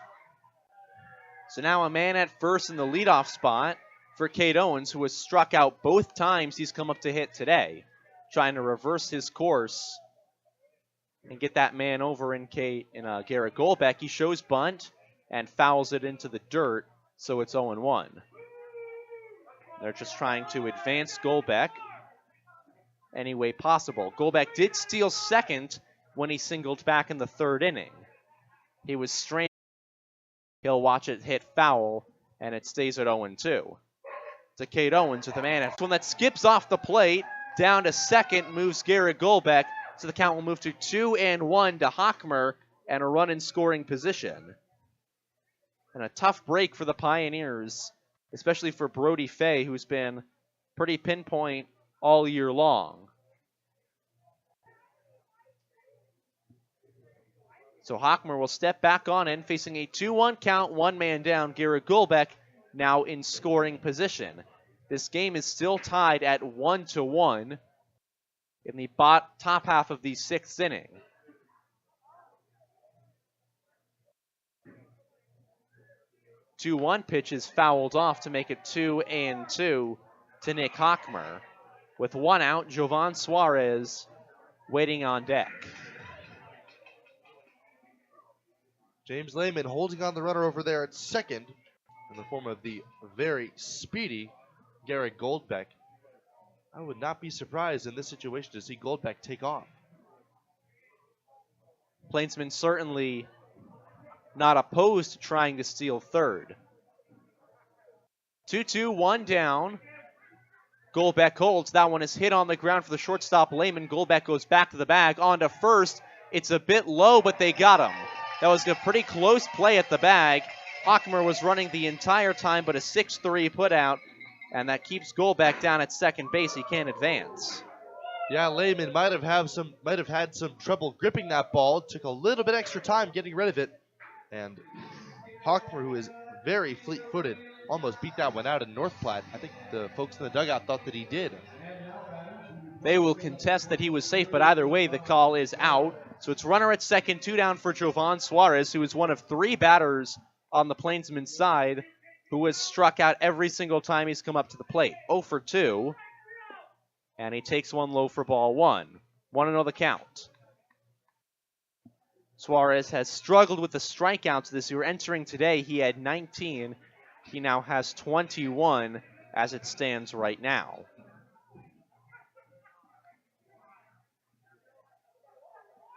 So setting on up is Brody Fay. Fires that one. Is hit on a line to center field. It drops in front of McCullum. Waved around his goal. Back the throw in will be in front of the plate. Not in time. Run scores 2-1 Plainsmen. An RBI single for Jovan Suarez. And they're back in the lead. Nice throw from McCollum coming in. Got all his momentum heading to the plate. But it was just a bit too late with the speed of Gary Goldbeck. And the Pioneers are playing from behind, this time at home. And now Tucker Bond, who has struck out, been hit by a pitch. He has yet to flash the power he had when he hit 4 home runs for Oklahoma Panhandle State this past spring. And he takes one for a strike, so it's 0-1. With Jovan Suarez at first after his RBI single. He has come up in a big way in the top half of the 6th. Plainsmen trying to extend their lead against the Pioneers on the road. 0-1, taken low, it's 1-1.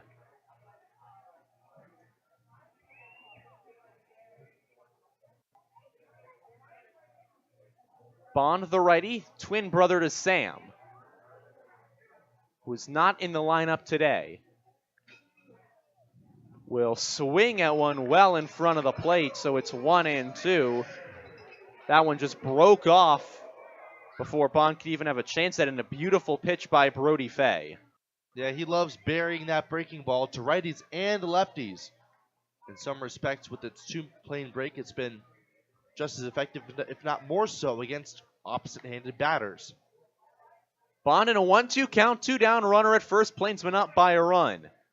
He will take it a little bit low, and the count is 2-2. Yeah, that was a really good take from Tucker Bond there.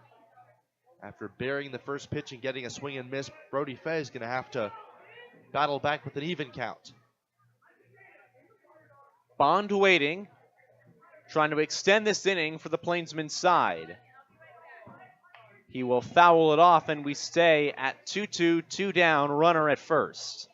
After Suarez hit the RBI single to center, which scored Gary Goldbeck. Plainsmen have had 1 run in the 3rd, now 1 run in the 6th. Pioneers scored 1 in the 4th. In a 2-1 ball game. The lefty Fay to the righty Tucker Bond. That one is laced foul again. So Tucker Bond will live to see another pitch.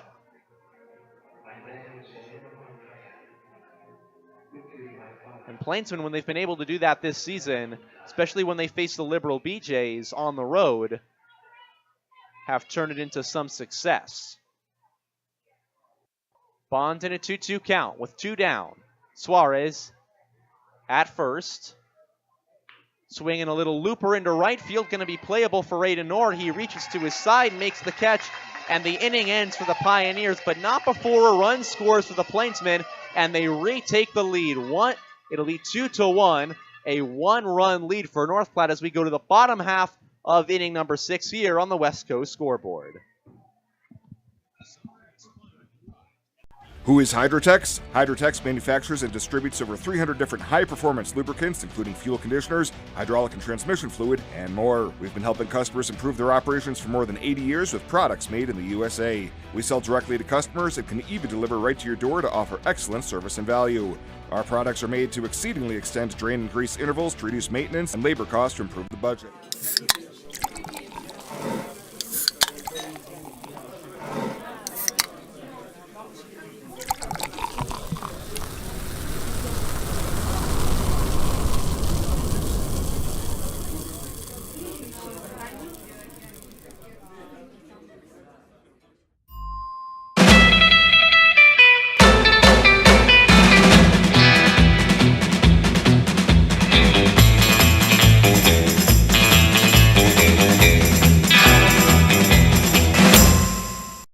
can sum up McDonald's new crispy chicken sandwich in one word.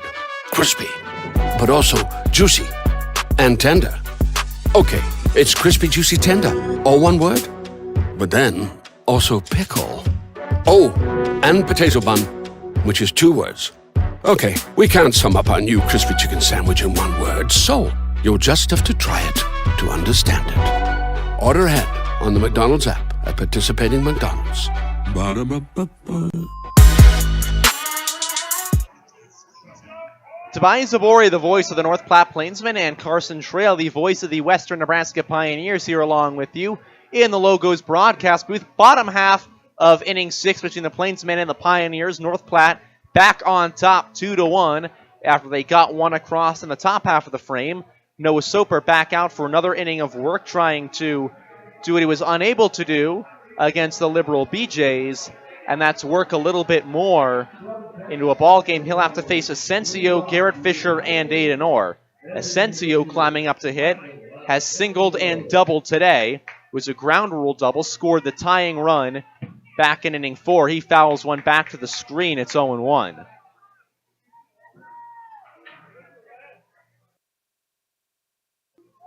Plainsmen looking for win number 9 on the year. Noah Soper trying to go out on a high note. This the last game he will play for the Plainsmen. Pitches outside, 1-1. Asensio, the first year from Joliet, Illinois, goes to Kaskaskia College. And he takes one for a strike, so it's 1-2. From the same hometown as Mark Leiter. Asensio trying to light a fire and start the 6th inning off right for the Pioneers, but he swings through it. That is strike 3. Noah Soper gets a key strikeout to start this 6th inning of work. That is his 5th of the evening, and now it'll bring Garrett Fisher up to hit. He has reached safely both times. A fielder's choice and a hit by pitch have gotten him on base. Takes his practice swings, now settles on in for the first pitch from Noah Soper, and he hits one sky high right side, twisting towards foul territory and out of play, out by that first base party deck side. So it's 0-1.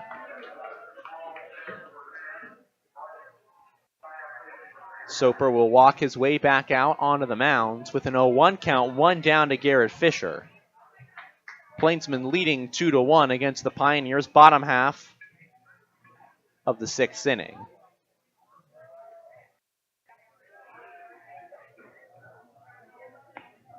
That one is in there for a strike, and it's 0-2, excuse me. Soper with a fastball right in there. That was a hanging breaking ball, and that's a pitch that Fisher loves to take advantage of. He's been very quick to do so in the very recent games the Pioneers have seen him in. 0-2 is an outside pitch to a righty that's called a ball. Shocked that we actually saw one today, so it's 1-2. With 1 down to Garrett Fisher. He's reached safely twice, and now he sends that one foul to stay right where he is in this count.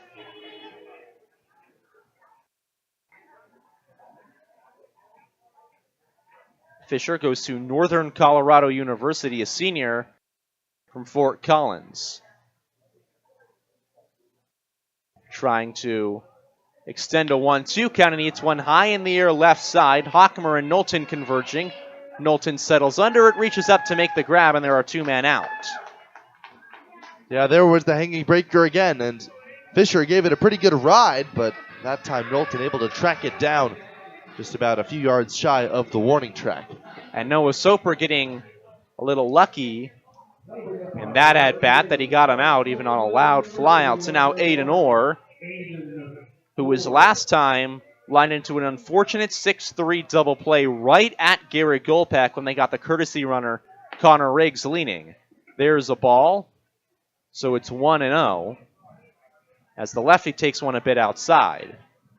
And Orr, one of the few guys on this team that can tie the game up with the one swing of the bat. Well, he'll take a pitch there, so the count 1-1 with 2 down from Soper to Orr as he topped it on the top part of the strike zone.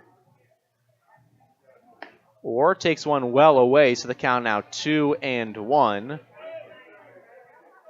The first year from the high school kid from Wintersville, Ohio, committed to go to Oakland University. Waits on a 2-1 count from Soper, and that one's a bit low, so it's 3-1. And he's not too unfamiliar with big hits against the Plainsmen. Aiden Orr hit the walk-off single back on June 16th to beat the Plainsmen. That was the first of 2 walk-offs the Pioneers had in that series. He hits one on the ground, going to be a tough play for Runge. Backhands it, that one eats him up, and there's a man on with 2 down. It's going to be ruled a single as Runge had to go the other way and make a tight play on it and just could not field it cleanly.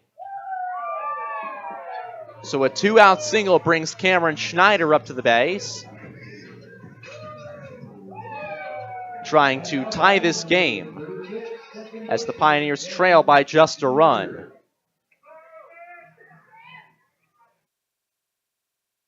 He takes a strike outside, and it's 0-1.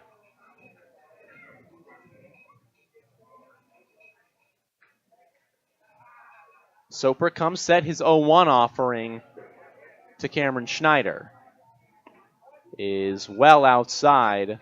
It's 1-1. Soper has gotten close on counts with 2 outs, has been unable to seal the deal. Trying to do so against the Fresno native. That one is a bit low and away, so it's 2-1 from Soper. Schneider today is struck out looking. He also has the only RBI for the Pioneers. It was a single in the 4th inning that scored Michael Asensio. And the 2-1 backs him off the plate. It's 3-1. Aiden Orr over there at first, a fast but very particular runner about the opportunities he goes in. With Schneider up, the Pioneers have never really deviated from their game plan based off of how their game's going, and that is just keep getting hits. And there's a strike, so the count runs full with 2 down and a runner at first. And a hit would be key to keep this inning alive. Soper trying to work out of another one. Plainsmen do have someone warming up in their bullpen. That one is in there, called third strike, it got him. Noah Soper works out of another inning, 6 innings, 2 strikeouts in his 6th frame of work, and so we will send it to the 7th, 2-1 Plainsmen on the West Coast scoreboard. Yeah, that was right there. That was, could have gone either way. No, the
Two 1 Plainsmen, top of the 7th inning to take us home the rest of the way. Carson Trail, the voice of the Western Nebraska Pioneers. Well, thank you, Toby. First pitch fouled away. No balls and 1 strike on Trey Runge, who fouls another ball away, up and out of Oregon Trail Park.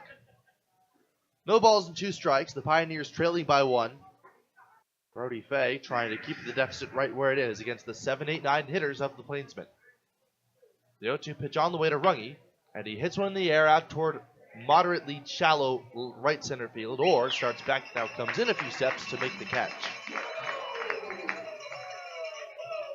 So Runge retired for the third straight time, although he manages to put the ball in play, and that'll bring up Carmelo Ortiz. Ortiz today has reached base twice, and he's been thrown out on the bases each time he's been aboard. A walk in the third, and a reach on error in this fifth. You're in inning number 7, 2-1, Pioneers trail. The pitch, down and in, nearly hits him. He thinks it did. He kind of hopped away, but it just kind of bounced in the dirt. I think he tried to sell it. Oh, yeah, definitely. I mean, Ortiz wants to earn his way on base any way he can.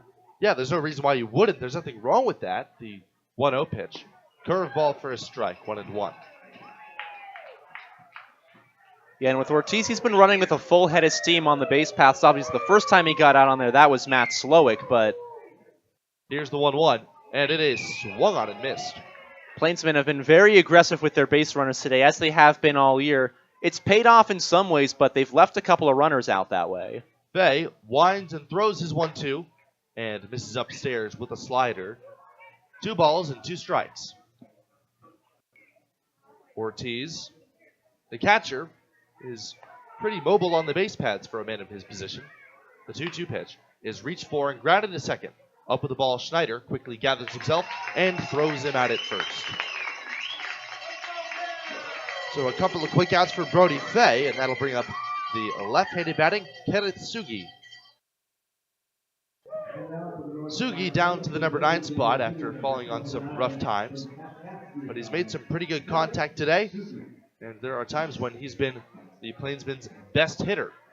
Left-hander against left-hander as Fay bounces a slider in there, ball 1. The Plainsmen with a run in the 3rd and in the 6th.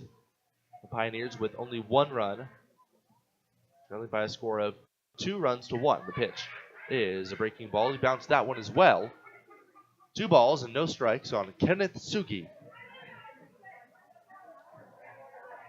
Sugi lined one to McCollum in center field. That was in the 2nd. He also popped out to Garrett Fisher in his previous at-bat. The pitch, slider, down and away, ball 3.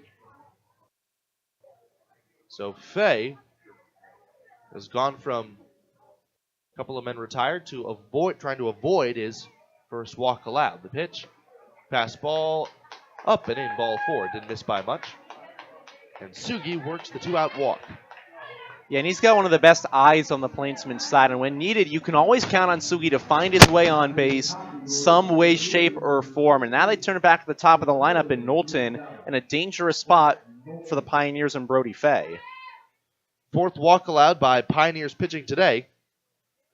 The 3rd one was all the way back in inning number 3. It costed them a run. The pitch drops in there for a strike on Zach Knowlton. Knowlton today has drawn the base on balls on 2 occasions. He's also swiped a pair of bags. Officially 0 for 1. Striking it against Brody Fay with Sugi at first. 2 outs, a runner on the pitch. And a curved ball drops in there. Strike 2 called.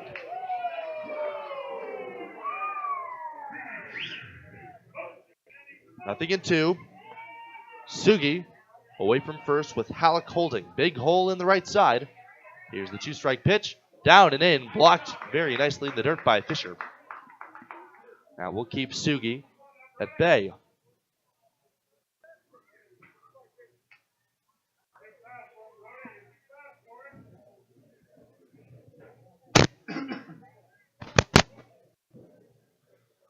A crucial insurance run aboard and Sugi at first base as Fay checks on him.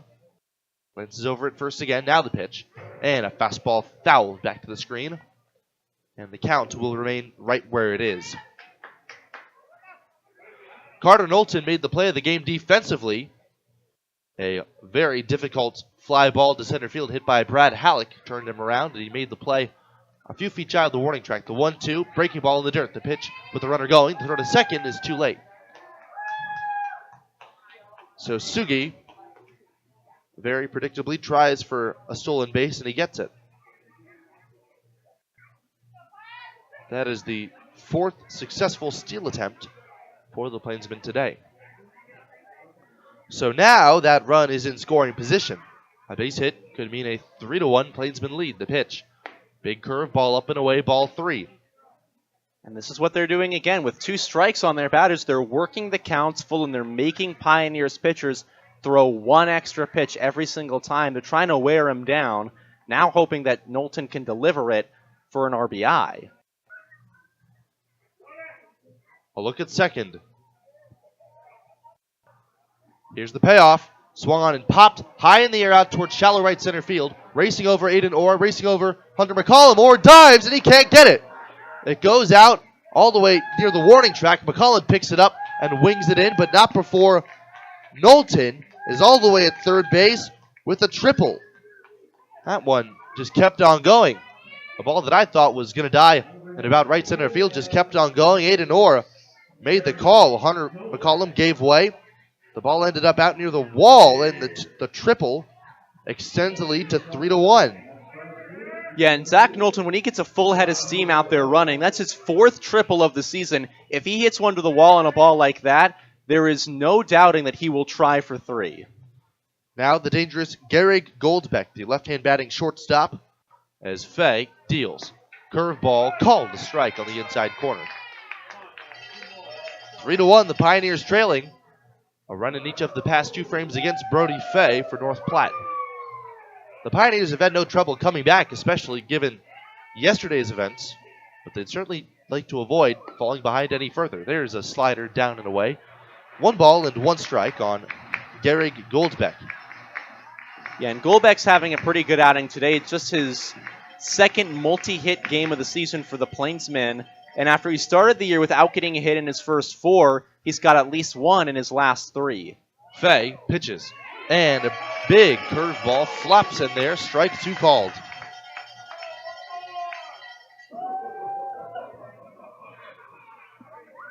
Knowlton takes a walking lead and foul ground off third base. Infield playing straight up on the left-handed batting Gehrig Goldbeck.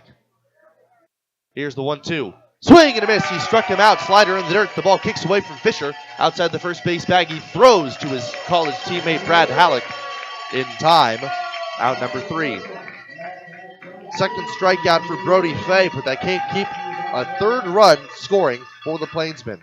A walk and a 2-out triple for the North Platte Plainsmen sends us to the 7th inning stretch. The score is 3-1 on the West Coast scoreboard.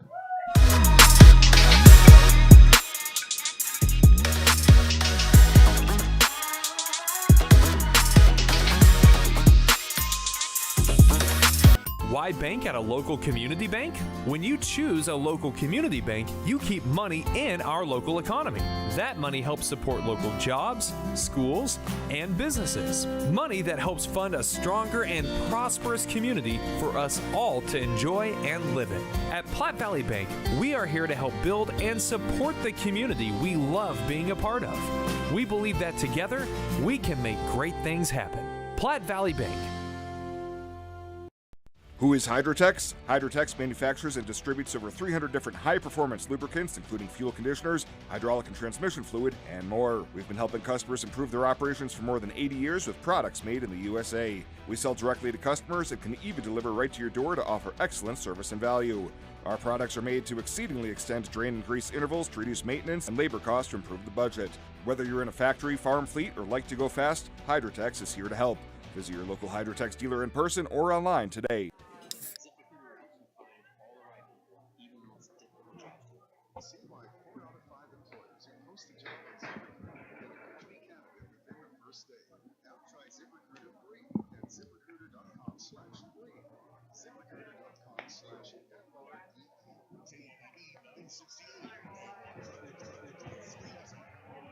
On the mound in the last of the 7th, in relief of Noah Soper, it is Michael Hanna, a new face for the North Platte Plainsmen. Toby, what can you tell us about him? Yeah, you talk about new face. He checked in with the team this morning, about 30 minutes before the bus left from North Platte. He goes to Highland Community College, so Jared Jones was able to recruit him on over. He's from New Orleans, Louisiana. He has yet to play for Highland as he spent last year recovering from an injury. So this time out with the Plainsmen, his first time on the mound in quite the while in an actual game, trying to get his arm set. And as we've seen him here in warm-ups, he's been a little bit inconsistent, but when he's got that fastball going, Plainsmen hoping that his arm can provide some much-needed depth for a bullpen that has seen some guys walk away from the team. And that bullpen trying to hold on to a 2-run lead. The Plainsmen with a single run scratched across in each of the past 2 frames, along with a single run back in the third. 3-1 the score. The Pioneers currently trailing in a low-scoring affair at Oregon Trail Park. They've had no problems coming back, or no matter really what the deficit was. They scored 13 runs in 3 frames to eventually surmount a 6-run deficit in the late going. So up first, it's going to be Griffin Robinson, followed by McCollum, and then James Lehman. Michael Hanna, the right-hander, facing Robinson. Here's the first pitch, and it misses very high, ball 1. Much of the time that the Pioneers have come back, it's been due to free passes by way of errors and or walks. Robinson, who's been seeing the ball very well lately. Here's the 1-0 pitch. That one misses high, 2 balls, no strikes.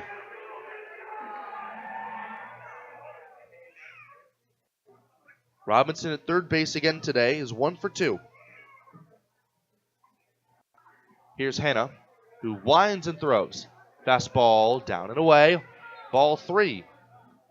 Ortiz had that one click off the tip of his glove and trickle away. That might have costed him a strike. 3-0. Robinson likely with the red light. Here's the windup from Michael Hanna. And the pitch is down and in, ball 4. A fastball missing. Robinson works his second time on base of the game. This one a leadoff walk here in inning number 7. Yeah, and Hanna just unable to find the strike zone. His first batter that he faces in the Plainsman uniform. Trying to settle on down with the 9-hitter Hunter McCullum up, but he's got to throw a strike first before the Plainsman can start to feel comfortable. McCollum, who's 1 for 2, takes a called strike on the inside corner. Took something off a fastball. And it's 0-1. Hunter McCollum with a home run on his birthday coming this past week. He is the tying run. 3-1, the Pioneers down by a couple here in the 7th. Robinson off first base. Here's the pitch. And a fastball misses high. 1 ball and 1 strike. Speaking of birthdays, I would like to give a special shout out to North Platte's own intern Olivia Deeds. It is her 21st birthday. One of our marketing and promotions interns back in North Platte. Happy birthday. Here's the pitch, and a fastball misses down. 2 balls and 1 strike. Robinson at first. We haven't really seen him at full speed except for the past couple of games. He's been battling a hamstring injury, and I would be surprised to see him take off. Ortiz has a great arm behind home plate. Here's the 2-1. High leg kick. The pitch is fouled back to the screen. That was a fastball to hit. And I do think that McCollum just kind of pulled his head off. He'll want that one back. Yeah, top part of the zone in that one. If he had made good contact on it, that falls in front of Knowlton for a base hit easily. The third baseman, Suarez, pulled in. The 2-2 coming to McCollum. Slide step. The pitch misses well up and outside. 3-2.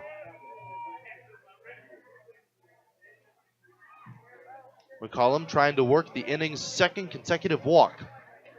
Big hole in the right side with Bond holding on the runner, Robinson. A look down. Now the 3-1 pitch. Robinson does not go, and McCollum swings and fouls one back. That was the payoff, in fact. Looks like a changeup that he just fouled away.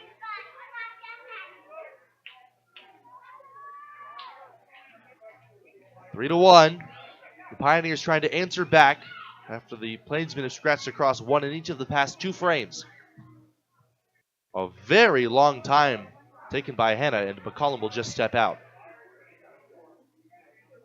You got to think Hanna's working through a lot of nerves right now. It's his first time pitching in quite a while in an actual game, and he's doing it in a high-leverage situation. Full count, runner at first, nobody out. You're only up by 2 against a really tough team.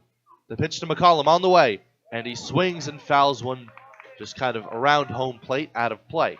It dies on the grass surrounding home plate. The count's still 3-2. For McCollum, any way you can. A very fast runner, difficult to double up. Robinson at first base. We'll see if, at some point, Nelly decides to start him. The low set. Here's the pitch. He does not go, and McCollum hits one in the air to deep left field. Back goes Hochmer. He will square up just shy of the 362 marker and make the catch. So Griffin Robinson has to hasten back toward first base, and McCollum just missed it. But now there's one gone here in the last of the 7th. Yeah, you said that was a loud fly out to Hochmer in left field. But Hanna's able to keep it in the ballpark and get his first out of the frame. And now the Pioneers turning it back to the top of the lineup. A scary situation still for the Plainsmen, but a key first out. Now maybe Michael Hanna can settle on down and work to the next man. James Lehman won't do him any favors, though. Left-hand batter with a lot of plate discipline. Robinson still at first. The third baseman, Suarez, playing well in. The pitch is down and away. Fastball missing. Ball 1. Lehman had an infield single back in the first and has not reached since then. The young shortstop from Wofford is 1 for 3. Infield double play depth. The outfield is playing straight away. Now the 1-0 pitch. Down and in, and that kicks away from Ortiz. Away from him toward first base. Stopping at second, Robinson after a pretty big turn. That one was so far away that it ended up being the pitcher, Hanna, picking it up in foul ground. The first baseman, Bond, was the next closest player. And that one just got a piece of Ortiz's shin guard. He was at home plate. And that one, a very wild pitch. Almost too wild for Robinson to advance any extra base despite the lack of awareness from Ortiz. 3-1. Lehman the tying run. A runner at second in Robinson. Shuffling away. He waits. Now the pitch is a low strike called, and it's 2-1. The Pioneers 8-2 against the North Platte Plainsmen entering this game, trying to avoid a series opening loss here at home. The kick and the pitch, swing, and that one's hit in the air to left field. That one chases Hochmer back. He pulls up, he reaches out and makes the catch. Robinson bluffs a tag and then retreats back towards second base. The Pioneers look like they're trying to do a little bit too much here. Now there are 2 gone on 2 straight flyouts. Yeah, and they're seeing Hanna pretty good to make kind of loud contact like that to left field. But again, both times they've been just swinging out of their shoes and they've just missed some pretty big hits. And if they ease up, maybe they can get Hanna for something here. But now the Plainsmen are an out away from getting out of this jam and sending it back to their bats for the 8th. The Pioneers need to get at least 1 here to feel good about their chances heading into the final 2 innings. Now, Garrett Esposito. And first, time is called. He has something in his eye. He has to take a moment and get it out. And it should be mentioned with this game that there's no wins. Floyd's Truck Center, your commercial farm and feed truck center, representing Freightliner, Western Star, and Harsh. Located at 322 South Beltline Highway, east in Scottsbluff, Floyd's Truck Center. Here's the first pitch to Garrett Esposito, and it's down and away. Ortiz dropped the pitch, but it did not kick far away enough for Robinson to move up 90 feet. 3-1, the Pioneers trailing their arch rivals, the North Platte Plainsmen, here in inning number 7. Brad Halleck on deck. Garrett Esposito with lots of power is the tying run. Both home runs have come against the Plainsmen in the month of May. The pitch, swing and a miss. High fastball, and he powered it hit past him. 1-1. The Pioneers seem to be swinging for the fences. McCollum and Lehman just getting under them. And Esposito, who's 0 for 1 today with the strikeout, trying to get that home run to tie it. The 1-1 on the way. Fastball high. Good take from Esposito. 2 balls and 1 strike. Robinson with the leadoff walk is at second base. The second baseman, Runge, holding him on. Big hole in the right side. Infielders guarding the lines as Esposito takes a strike at the knees. It's 2-2.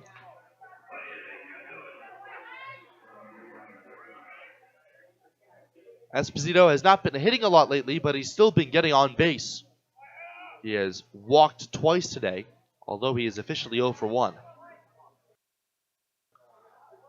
A look at second.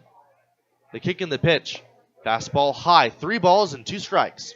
Another full count offering from Hanna to the Pioneers side. He's gotten through most of them. The only one he wasn't able to do was Robinson's walk. The Pioneers have not gone down 1-2-3 in any of the 7 innings so far.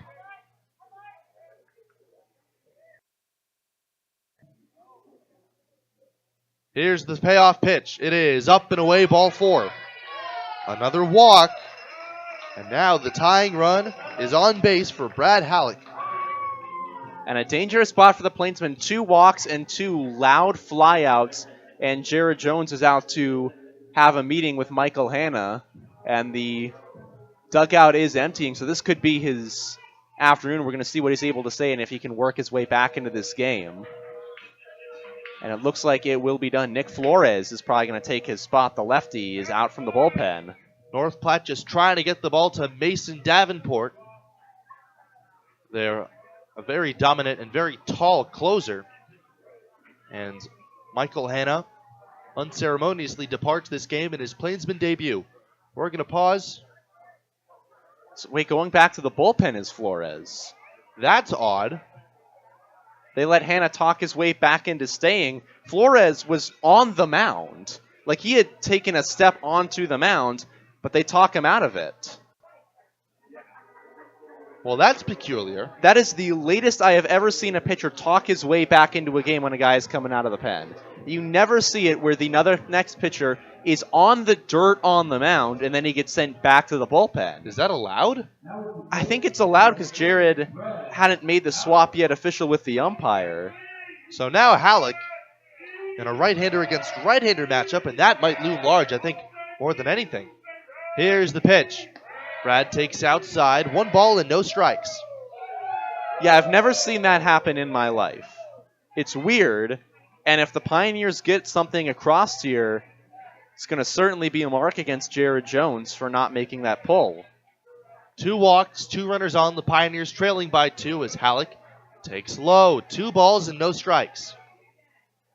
And now you got to think if you're Hanna, the leash is incredibly short. He probably worked his way to 1 more batter, and that batter is likely Brad Halleck. Michael Asensio looming out on deck, who's come up big for the Pioneers recently. Halleck, a very strong right-handed batter. The 2-0 pitch on the way is a strike on the outside corner. That was a very good location. Yeah, and Hanna, if he's able to get this third out, I think he would gain a lot of credit with Jared Jones and this pitching staff. He talked his way back out onto the mound. Now he's got to actually walk the talk, though. The 2-1 coming to Brad Halleck on the way. Fastball upstairs. 3 balls, 1 strike. Robinson is at second. Esposito, the tying run, is at first. Brad Halleck with so much power that you really don't feel good about any fly ball he hits. A hitter's count 3-1. He'll let it eat. Here's the pitch. Very high, ball 4. It kicks away from the catcher, Ortiz. Griffin Robinson broke for third like he didn't know it was ball 4, and he'll just be able to trot in there uncontested. So 3 walks in the inning, and now I am certain as Jared Jones comes out from the mound, from the dugout that is, to the mound. That is the second mound visit, and now they will remove Hanna from this game. So we're going to pause for the pitching change. The Pioneers with 3 walks, but no runs to show for it as of yet. They threaten here in inning number 7. The bases loaded, 2 men out. They trail 3-1 when we come back on the West Coast scoreboard.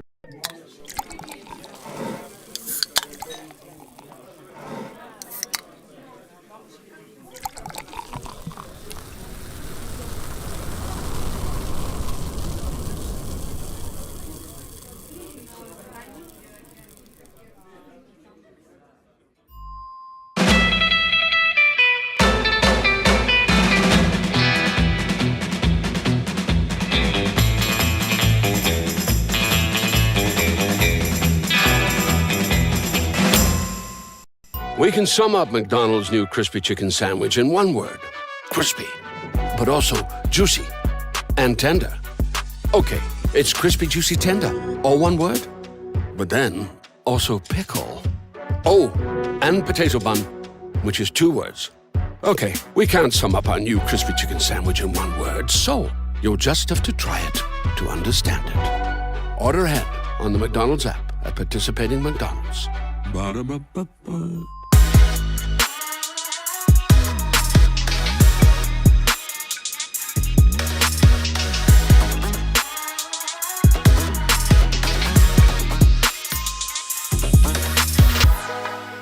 Why bank at a local...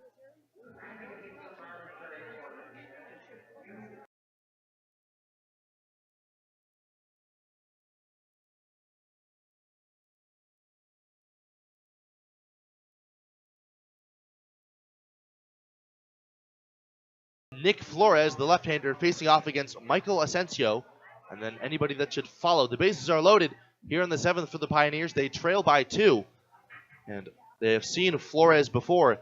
The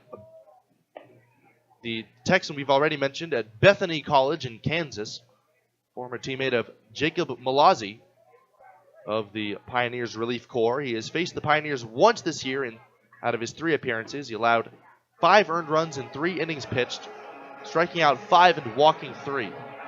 That was in that 10-run rule finish for the Pioneers, and they're going to have to make a similar offensive effort here in the late going. Michael Asensio up with the bases loaded. 3 walks allowed by Michael Hanna, who was responsible for all 3 runners. And now Asensio. Asensio, who is 2 for 3 today, he is also struck out. Flores, the burly left-hander, first steps off. Robinson at third, Esposito at second. Lots of speed on the bases. The exception, Halleck, the go-ahead run at first. The pitch to Asensio. Curveball called a strike on the outside corner. Yeah, and he came into a big spot against the Dodge City A's back in the 7th in that 1-0 win that Plainsmen had. He went 2 innings and shut down the A's, trying to do the same here as a fireman. The pitch to Asensio off the outside, a very similar spot to the previous offering, and it's 1-1. Michael Asensio, the powerful right-handed batter.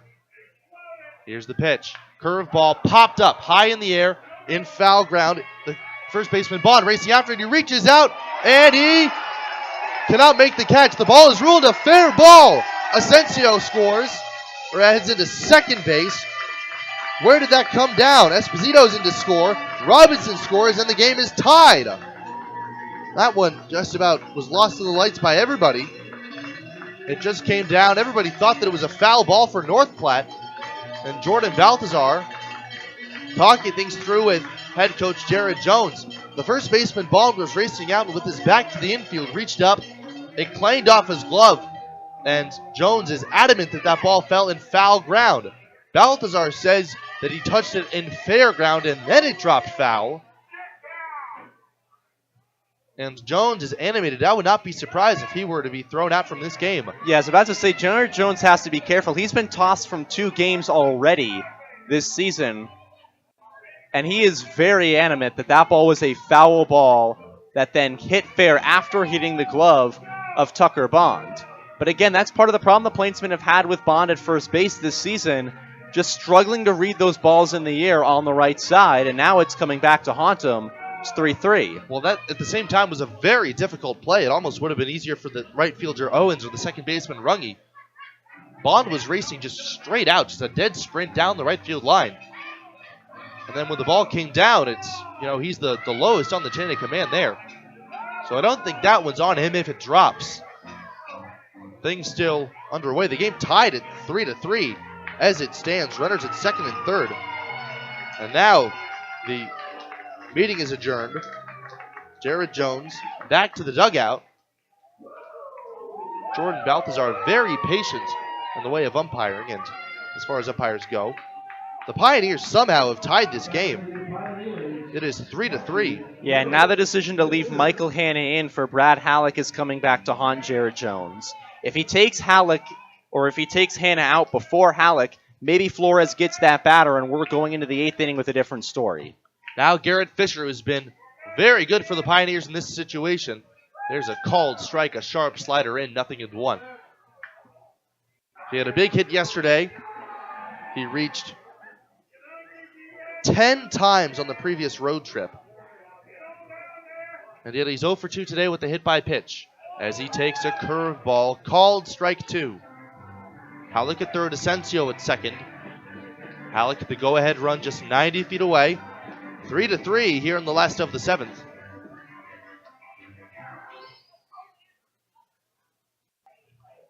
Fisher waiting. Here is Flores, the pitch. Swing, and that one's belted out toward right field, racing back Owens. Owens turns around, reaches up, and he can't get it. One run scores. Asensio scores, and Garrett Fisher comes through again. A 2-run double, and the Pioneers have taken a 5-3 lead. Yeah, and that's where things start to go wrong for the Plainsmen. The big inning again, and they just cannot work themselves out of a jam. Bases loaded, 2 outs, and now they trail by 2 runs after having a 2-run lead entering this frame. The bane for the Plainsmen has been the benefit for the Pioneers. Another 4-run inning. They have eclipsed 20 big innings like this on this year.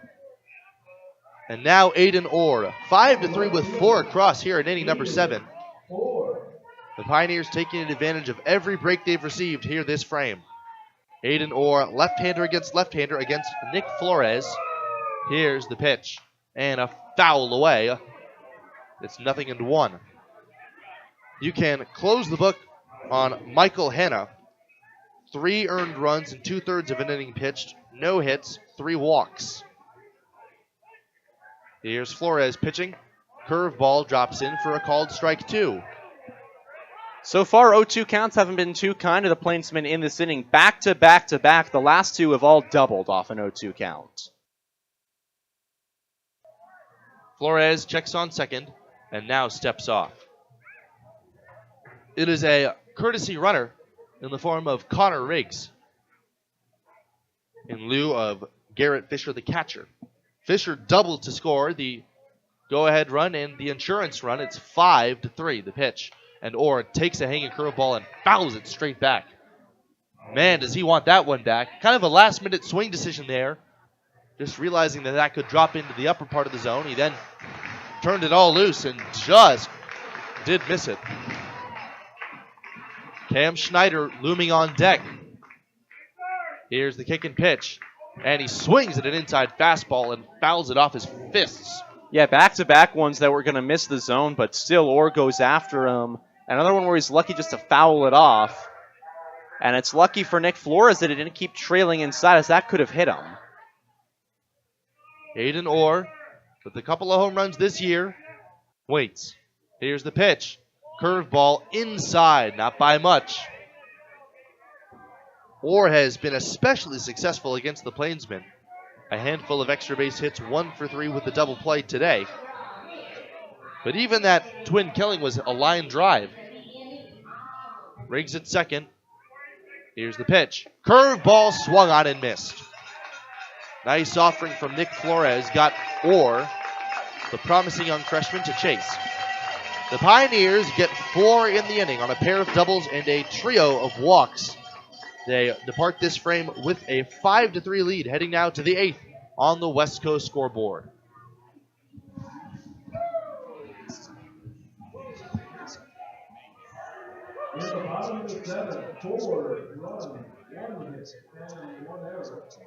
No, I think that leaving a righty Halleck kills lefty. Oh, yes. So, I would have really questioned that decision because he's a guy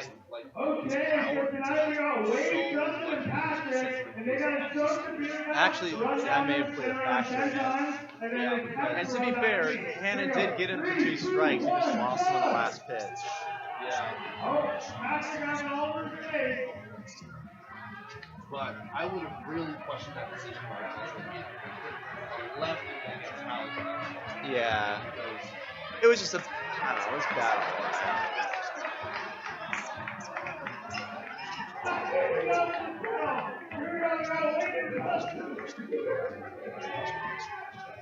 Yeah, that was just a rough.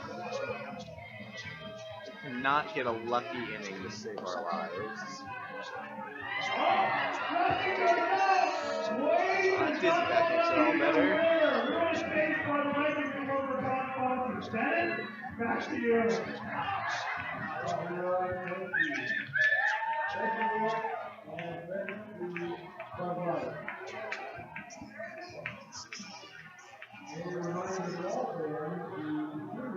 Eighth inning, Brody Fay still out there now pitching with a 2-run lead. The Pioneers with a 4 spot in the previous half inning now lead by a score of 5-3. Fay now facing off against Cade Owens, Nick Hockmer, and Jovan Suarez. Those are the 3, 4, and 5 hitters. The first pitch is a swing and a miss. A hanging breaking ball, yet Owens still came up empty. Owens has already worn the hat today, fanning in each of his past 3 plate appearances. Here's Fay's offering. Swinging that one's lined on one hop into left field, a base hit. Well past the reach of Lehman. That time he did not miss that cement mixing slider. And the leadoff single brings the tying run to the plate in Hockmer. Yeah, and if you're ever going to start a rally down by 2 runs in the 8th inning, that's how you want to start it, a hot single the other way, and just get the leadoff man on for one of your top hitters in Nick Hockmer coming up to the plate. So now Hockmer, who's 1 for 3 today, in a spot where a big hit could really put the Plainsmen in a favorable position as he takes a curveball over the inside corner for a strike. Owens at first base runs very well. Infield at double play depth. The pitch. Swinging a line drive on one hop. Past the backhanded swipe of Lehman into left center field, a base hit. Esposito races over to cut it off. The throw to third is wild. It skips off the dugout after going past third base and past Fay. But on the play, Owens advances no farther than second. You know, their lucky little single that just Lehman could not get a hand on, and a good job putting it on. Now you got the first 2 men on base for Jovan Suarez, who had a big RBI single his last time up to give the Plainsmen a lead. Now trying to keep the line moving. A man loose in the Pioneers bullpen as pitching coach Tyson Ellis comes out to have a word with Brody Fay in his 3rd inning of work. He's allowed a run in each of his past 2. And now I would be none too surprised if Jovan Suarez were to lay down a bunt and possibly move them over. Oh, yeah. Jerry Jones loves to bunt guys over in these situations, and Suarez has been pretty good at it all season long. So I think that plan right here, especially with the speedy guy in Owens and Hockmer running on the base paths, get him going, lay down a bunt, then you get 2 men in scoring position with 1 man out and Tucker Bond up to hit. With his power, you'd expect for him to come up big in a situation like this. The Pioneers, it's hard to tell who's getting loose down there, as Brody Fay, still the man on the mound, facing Jovan Suarez. 5-3, the Pioneers with a 2-run lead here in inning number 8, but the Plainsmen threatening. Brody Fay, once unflappable, now looks very human. The third baseman and first baseman pulled in, expecting the bunt. The runner does not go. The runner goes. He does not show bunt. The pitch is swung on and missed. And sliding into third safely is Cade Owens. The trail runner, Hockmer, does not go. That was an interesting move. I felt like they would have gone with Hockmer, but instead they're at the corners, nobody out. And Suarez was swinging through that one, most likely just to get Owens down to third. No balls, 1 strike. The pitch swung on and missed. Suarez, right-hand batter. A sac fly could bring the Plainsmen just 1 run closer. Fay checks first, kicks and deals. Swing, and that one's hit in the air to center field, pretty deep. Hunter McCollum racing back, still going back, turns around, squares up, and makes the catch. Both runners tag, and now they got the runner caught off first base. Here's the throw to back Dorm, and it hits him right in the heel. It kicks away, and it goes right to the catcher, Fisher, backing up the play. Owens tagged from third, and he scores, so a sacrifice fly. Halleck pounded his glove as though he didn't squeeze it. But I do think that just clicked off the heel of Nick Hockmer, the runner who safely somehow got back to first. Yeah, he would have been hung out to dry, but he kind of kicked it back the other way. And And now he's still at first with one out, and Tucker Bond trying to provide some much-needed power. He has not come up big for the Plainsmen, but he can make him forget all that right here. Bond's 0 for 2 today with a hit by pitch. Runner at first, one man out. 5-4 the score now as the pitch is a slider down and in for ball one.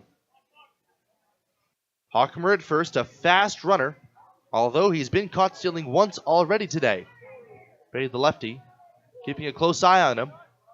With a conservative lead, the pitch misses down and in, 2-0. Trey Runge on deck. Tucker not initially known for his walks, but he's walked 12 times this season entering today. Got a good eye. Fay deals his 2-0 pitch. Fastball called, strike one on the low outside corner. 2 balls and 1 strike. Couple of singles and a sac fly for the Plainsmen here in the 8th. 5-4, the Pioneers clinging to a 1-run lead. Fay set, holding, kicks, and throws to first. Back in safely is Hochmer. 1 in each of the past 3 frames, all against Brody Fay.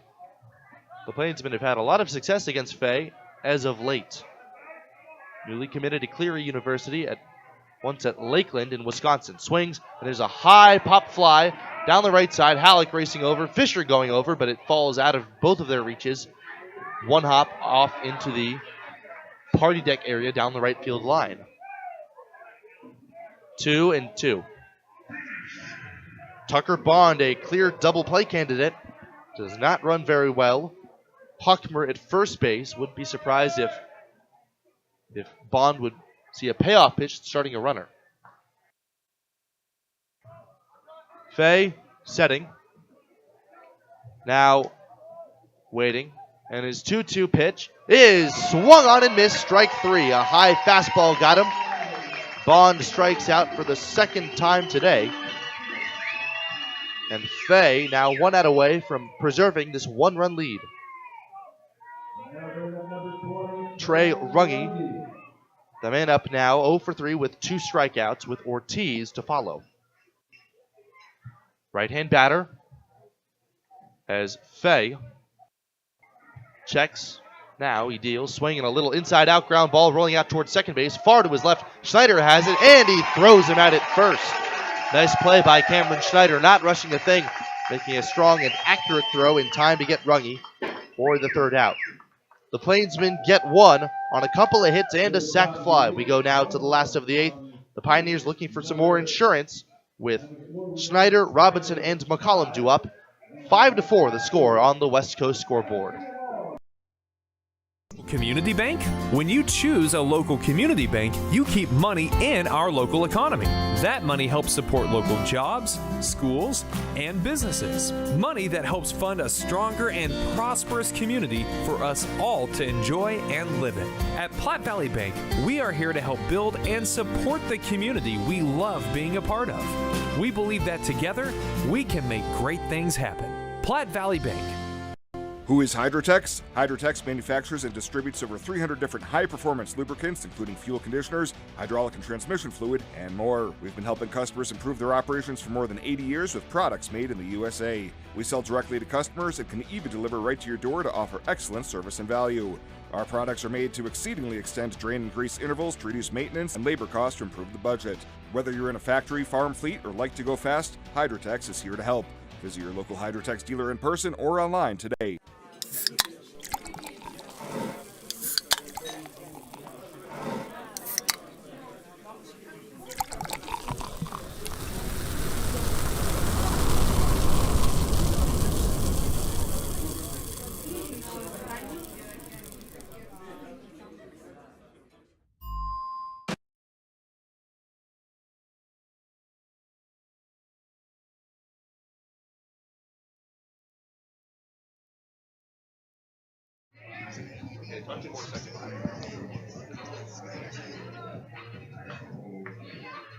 Five to 4, the Pioneers, after getting a couple of breaks in the previous frame, will send Schneider up against Nick Flores. 5-4 the score. The Pioneers with one big inning, as is per usual for them, as Schneider takes down and in for ball 1. Yeah, and as been per usual, allowed by Plainsmen pitching, just another big inning that has sunk them now to trailing in this ballgame, but only by 1 run. They're keeping close. The pitch to Schneider is a called strike, given very late by the home plate umpire Balthazar. Schneider today is struck out twice looking, and he's also singled. That also drove in a run as he takes strike 2 called. Still not happy with that outside corner being given to right-handed batters tonight. 1-2. Yeah, Balthazar has been very happy himself giving it away on righties. The pitch on the way, and a curved ball taken low in the dirt. 2 balls and 2 strikes. Set 5 runs on 8 hits, 1 error for the Pioneers. They have had men aboard in every inning. The Plainsmen have had men aboard in all but 1 frame, scoring 4 runs on 7 hits, making a mistake of their own. Flores deals, and Schneider hits a soft line drive and a leaping try by Runge out beyond second. It falls in right center field, a base hit. So Schneider a leadoff knock here in the 8th, and a crucial insurance run aboard to start it. Yeah, Runge did everything he could there. He covered towards his right and made a nice leaping effort just out of the reach of his left hand with that glove. And now the leadoff man is on again for the Pioneers. Plainsmen have struggled to retire the leadoff batter in this ball game. So now Griffin Robinson takes a bit outside, a changeup missing. 1-0. Robinson transferring very recently from Lakeland University to the University of Dallas. A check on first base. Here's the pitch. And a swing and a miss over the top of slider, 1-1. He's been seeing the ball very well lately, hitting in each of his past 3 games. And reaching base in a couple before that. Here's the pitch from Flores, and a swinging strike on a pitch down and away, 1-2. Schneider at first base has been caught stealing once today. He's aboard with Bond holding and nobody out. Flores pitches, and a slider misses away. 2 balls and 2 strikes. On deck, Hunter McCollum, who if Robinson were to get aboard, I do think we'd see him bunt. That said, McCollum has been taking pretty good swings today. In the meantime, just worrying about Robinson. Here's the pitch. Breaking ball outside, 3-2. 5-4 Pioneers after 4 were across in the 7th. 3 balls and 2 strikes. Schneider a leadoff first. Here's the payoff. And Robinson pops one up out of the shallow right center field. Racing in the center fielder, Knowlton. He makes the catch and calls off Owens to do it. On the play, Schneider hastens back to first. 1 gone here in the home 8th. That's a key first out for the Plainsmen pitching staff to get. You're trying to leave Schneider on and make it still a 1-run game going to the top of the 9th inning. They're going to have 8, 9, and 1, but those 8 and 9 batters are Carmelo Ortiz and Kenneth Suki. They are no slouch. With Knowlton and Goldbeck behind them, even more formidable of a duo. There's a called strike on McCollum. It's 0-1. Schneider shuffling off of first base, a conservative lead compared to his size. Kick and throw to first, and Schneider very gently dives back in.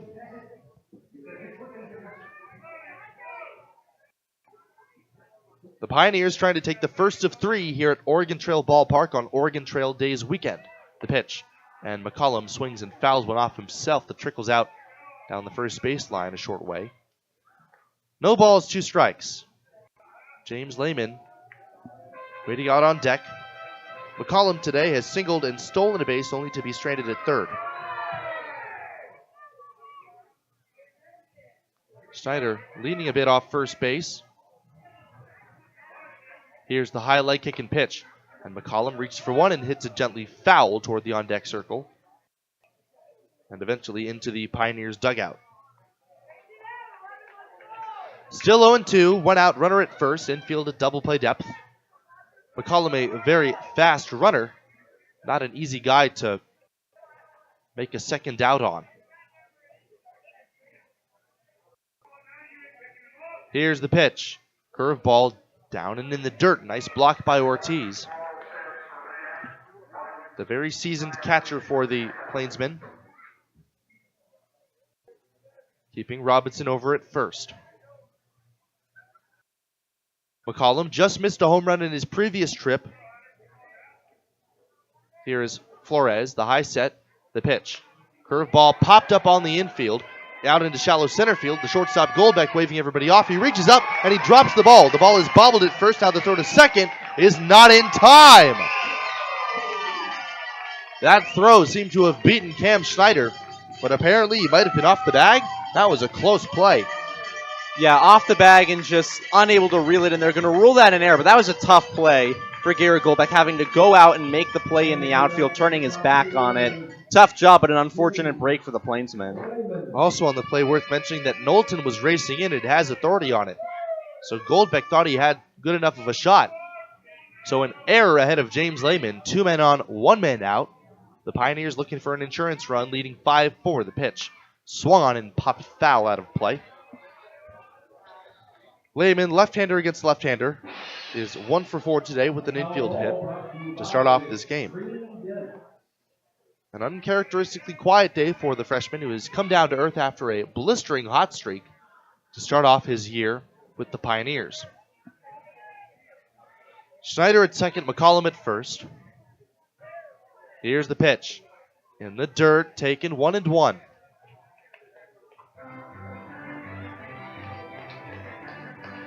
The Pioneers have scored 5 runs today.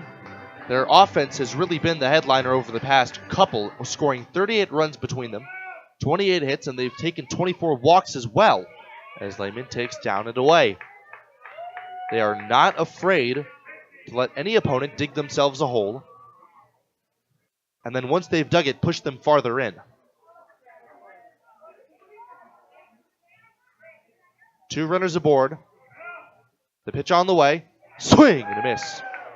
A hearty cut from Lehman on a fastball over the outer half. Garrett Esposito waiting on deck. He'd be next. The third baseman Suarez playing even with the bag. The pitch is swung and drilled out toward center field. And stutter stepping a couple of steps, Knowlton reaches up and makes the one-handed catch. That one was hit right on a line for Knowlton, and he only had to move over and in a little bit, so good positioning from the center fielder. Now he got 2 key outs with a 2-hole hitter. Plainsmen again just trying to get out of this with no damage and just make it 1 run, sending it to their bats in the 9th. Now the Indiana native, Garrett Esposito. 5-4, the Pioneers hoping to get at least 1 more here in the 8th. Esposito, who's been seeing the ball very well today, takes a called strike on the outside corner with the slider. On deck, Brad Halleck. A powerful presence, but a guy who really lights up left-handed pitching. Flores trying to get through Esposito first. The pitch. Curveball taken down and away. 1-1. Schneider at second runs well. McCollum at first. The same can be said for him. Lots of speed and athleticism on the bases. A ball in the gap should score them both. The left fielder, Hockmer, is playing a little bit shallower than usual as the pitch misses up and away. 2-1 to Garrett Esposito. The Pioneers' heart of the lineup has been crucial for their lineup success. Esposito hitting in the number 2 spot has reached base thrice on 3 base on balls. The 2-1 on the way. Swing and a foul back to the screen. And it's 2-2. Yeah, Flores doing a good job. He's falling behind in counts, but then he's able to work his way back. He's not getting discouraged. And I think that's a big thing for this Plainsman staff to see. 2 balls, 2 strikes on Garrett Esposito. I'll look at second. Here's the pitch. Taken low in the dirt. It kicks away from Ortiz down the first base line. And that will allow both runners to reach. So 3-2. The runners won't get a head start, but they get an extra 90 feet.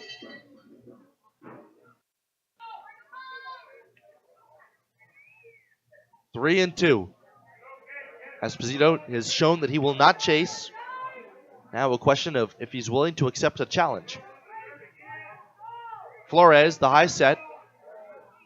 The left-hander deals. And Esposito swings and barely gets a piece of a foul ball that kicks off the dirt before it hits off of Ortiz, trickling away. Yeah, and a good job just to stay alive by touching that with the end of your bat. It's kind of lucky, but kind of good just to extend. And now you see one more pitch from Flores trying to load the bases or even do a little bit more damage. 5-4, the Pioneers leading. A couple more runs. Just a few feet away, Esposito the hitter. Now, Flores deals another 3-2. And that one misses down and away, ball 4. 4 walks for Garrett Esposito. And it's just getting out of innings that have troubled the Plainsmen. They cannot get that third out when it matters the most. And now Davin Conway, the assistant coach, will be out to try and settle down Flores. The dugout has departed as well. And although there is not as of yet been a motion, he will take the ball from the left-hander Nick Flores with Halleck waiting in the wings. An unsurprising move to our right-hander when we come back. 5-4 the Pioneers with the bases loaded and the number 3 hitter Brad Halleck up when we come back on the West Coast scoreboard.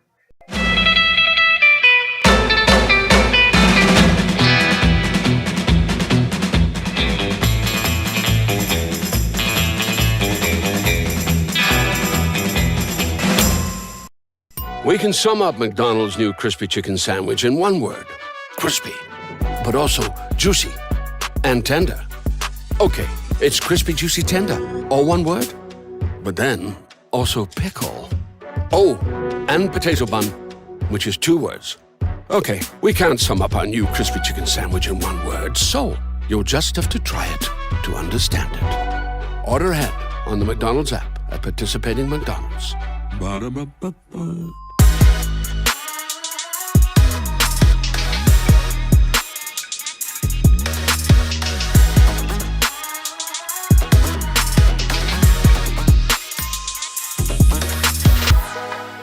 Why bank at a local community bank? When you choose a local community bank, you keep money in our local economy.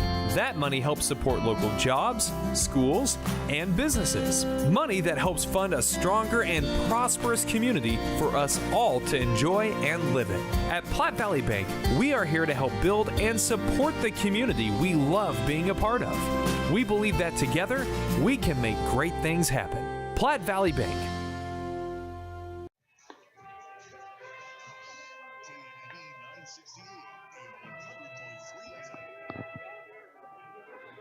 Justin Santos, a bit of a surprise seeing him on the mound here this late in the game. The Pioneers leading by a score of 5-4, and they have the bases loaded with 2 men out for Brad Halleck. Yeah, Santos has been used kind of in a relief spot throughout the year. He has recently transitioned back to the rotation. He's had some good outings. His last one, he went 5 innings, allowed no runs in a 1-0 Plainsmen win over the Dodge City A's. That was the last win they have. Out of the bullpen, Santos has either been on or he's been off against the Pioneers. His last outing, 5 innings, he allowed 1 earned run on July the 2nd. But looking at that line score, he can get a wild hair up his nose every now and then. 7 walks in that span, and he has no room for error here. Halleck is up with the bases loaded, and Michael Asensio is on deck. Yeah, and it should be noted that Santos benefited a lot in that game against Dodge City from the double plays. He does not usually have that luxury here in Gehring, as the infield plays so far different than the all-turf infield of Cavalier Field in Dodge City did. So Santos, right-hander against right-hander, will face Brad Halleck. Halleck, with a big swing, can hit the dagger right here. It is Schneider, McCollum, and Esposito. Lots of speed on the bases, runners from third to first. Infield playing back.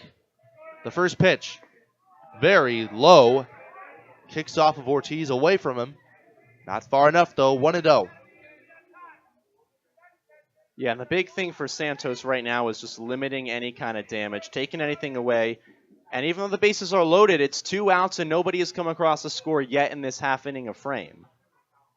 Santos sets just above the belt. The right-hander throws. And Halleck swings and hits one high down the right field line and very foul, but very far for strike 1.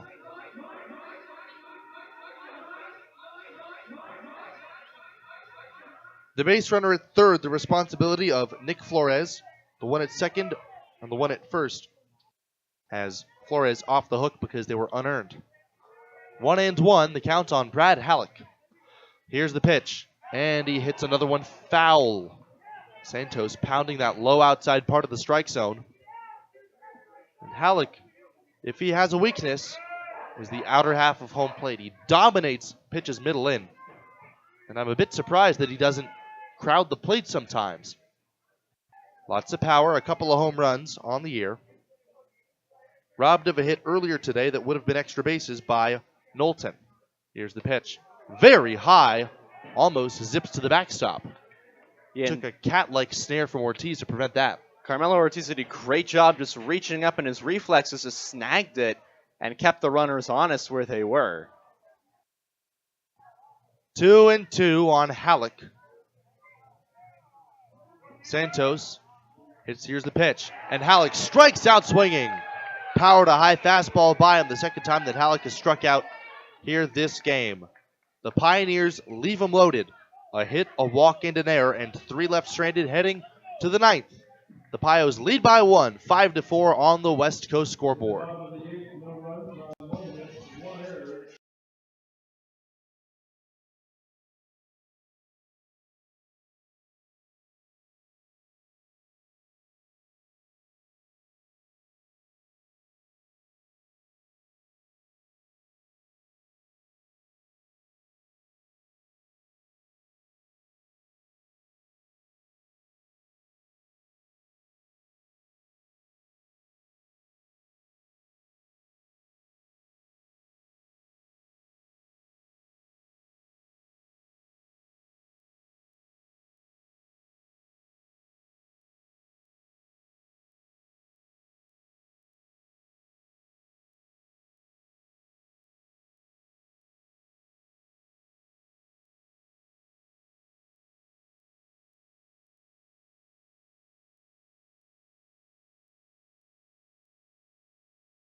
On the mound is a bit of an unfamiliar face in this context.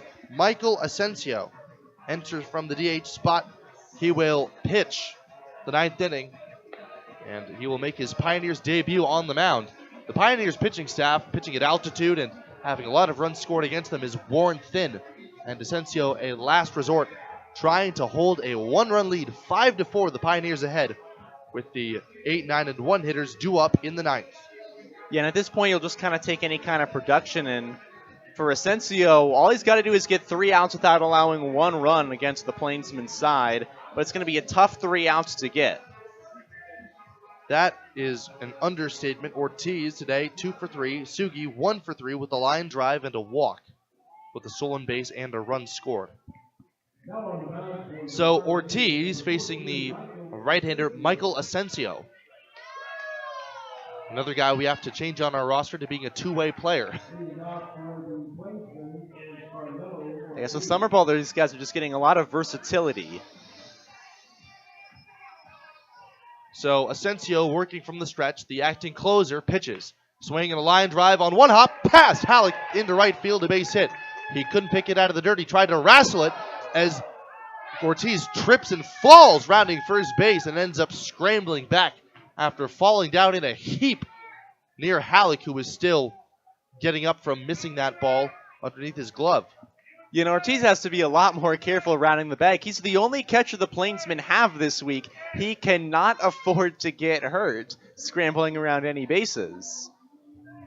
So the first base runner allowed in Michael Asensio's career is on an E3.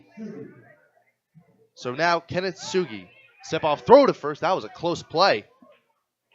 But he dives back in safely, Ortiz does. Ortiz, the tying run. 5-4, the Pioneers leading. Step off another throw to first. Asensio hides the ball very well for somebody who doesn't pitch. He sets and throws, and a called strike at the knees to Sugi. Infield double play depth. The third baseman, Robinson, expecting a bunt. Ortiz at first, a very conservative lead now with an extra shuffle away. Asensio deals in the dirt, picked out by Fisher, and that is a big 90 feet he may have just saved. Yeah, Fisher's got really quick hands behind the plate, and right there, he uses them to get down and just take the ball away and not allow Ortiz to move into scoring position. Very evident that Fisher also a middle infielder for the Pioneers this year. Ortiz off of first. Here's the stretch. Ortiz takes off. The pitch is fouled back to the screen. I didn't see how good of a jump that Ortiz got. It was pretty good. It looked like that was one that was pretty high as well onto Sugi. If he doesn't go, it's going to be a close play, but I think Ortiz beats it out. Albeit that was a good pitch to throw on and also a good pitch to swing at. 1 ball, 2 strikes. Nobody out. Amain on. Runner on first base, Ortiz. Step off throw to first. Asensio very quick on his feet. A very deceptive move to first. Still 1-2 on the left-handed batting Sugi. 5-4 the Pios with a chance to add on. Did not in the 8th as Sugi swings and misses. Strike 3. Yeah, that was an ugly strikeout from Kenneth Sugi. Just chased one up high. And that's also a key first out for the Pioneers. Anything on the ground by Knowlton could end this ball game. Knowlton tripled in his previous at-bat and drove in a run. A ball in the gap could tie the game. Zach Knowlton waits as Asensio steps off and throws to first. And he's very concerned about Carmelo Ortiz, and I think part of it is also maybe just considering trying to get him out on the base paths. Here's the pitch. And a snap throw, or a look at first base. That one missed out of the zone. 1 ball, no strikes. They might not want Asensio to face too many more batters. Nobody loose in the Pioneers bullpen as Asensio steps off again.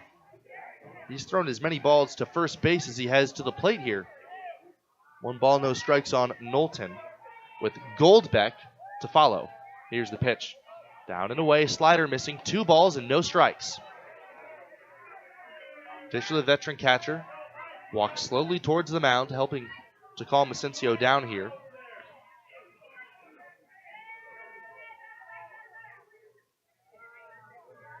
The third baseman, Robinson, is pulled well in on the grass. 2-0, the count. Here's the pitch. Called strike 1, a fastball right on the outside corner.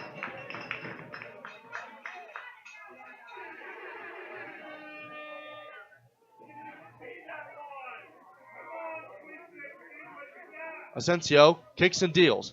In the dirt, missing again with the slider, 3-1. The rust is still on for Asensio. A man at first reached by way of an error, but a big strikeout on Sugi gives him 1 out, and 1 pitch could end this game. Here's the pitch to Zach Knowlton on the way, and the 3-1 is driven down the right field line, foul. Toward the Plainsmen bullpen. Yeah, Knowlton got a good piece of that one, but was just too late on it. He's seeing Asensio really well. Now he just needs to deliver it for something. And now, Jordan Balthazar, with a couple of words toward the North Platte dugout, removes his mask, gestures, possibly issuing a warning. Don't know who it was for or what was said. 3-2, Asensio against Zach Knowlton. He waits. The runner does not go. The pitch is outside, ball 4. Not missing by much, but far enough to move the tying run to second base with only 1 man out.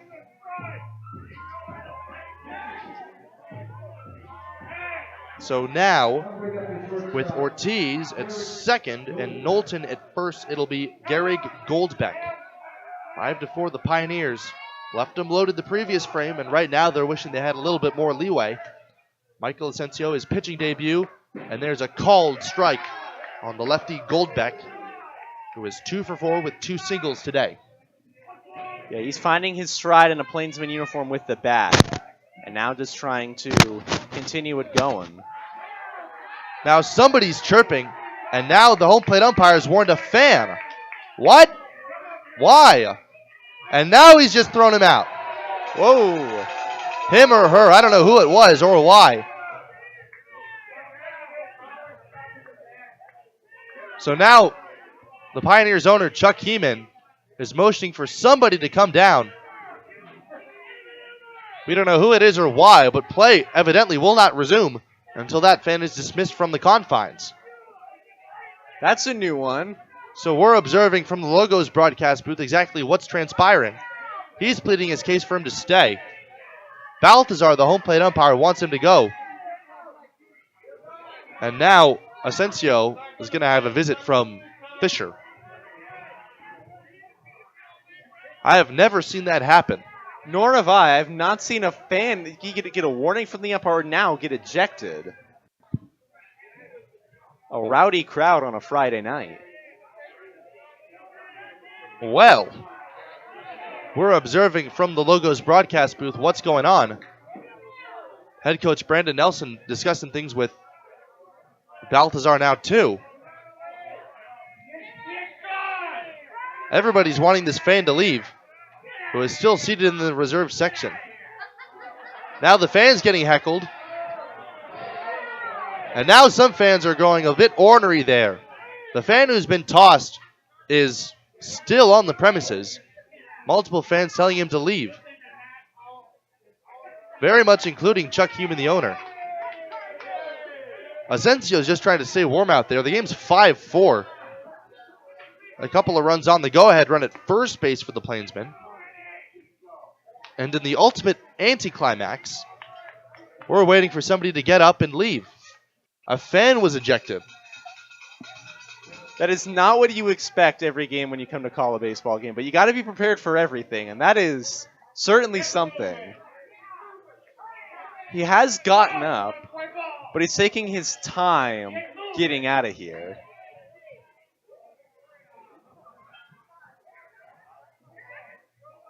I'll have facial hair by the time he's vacated.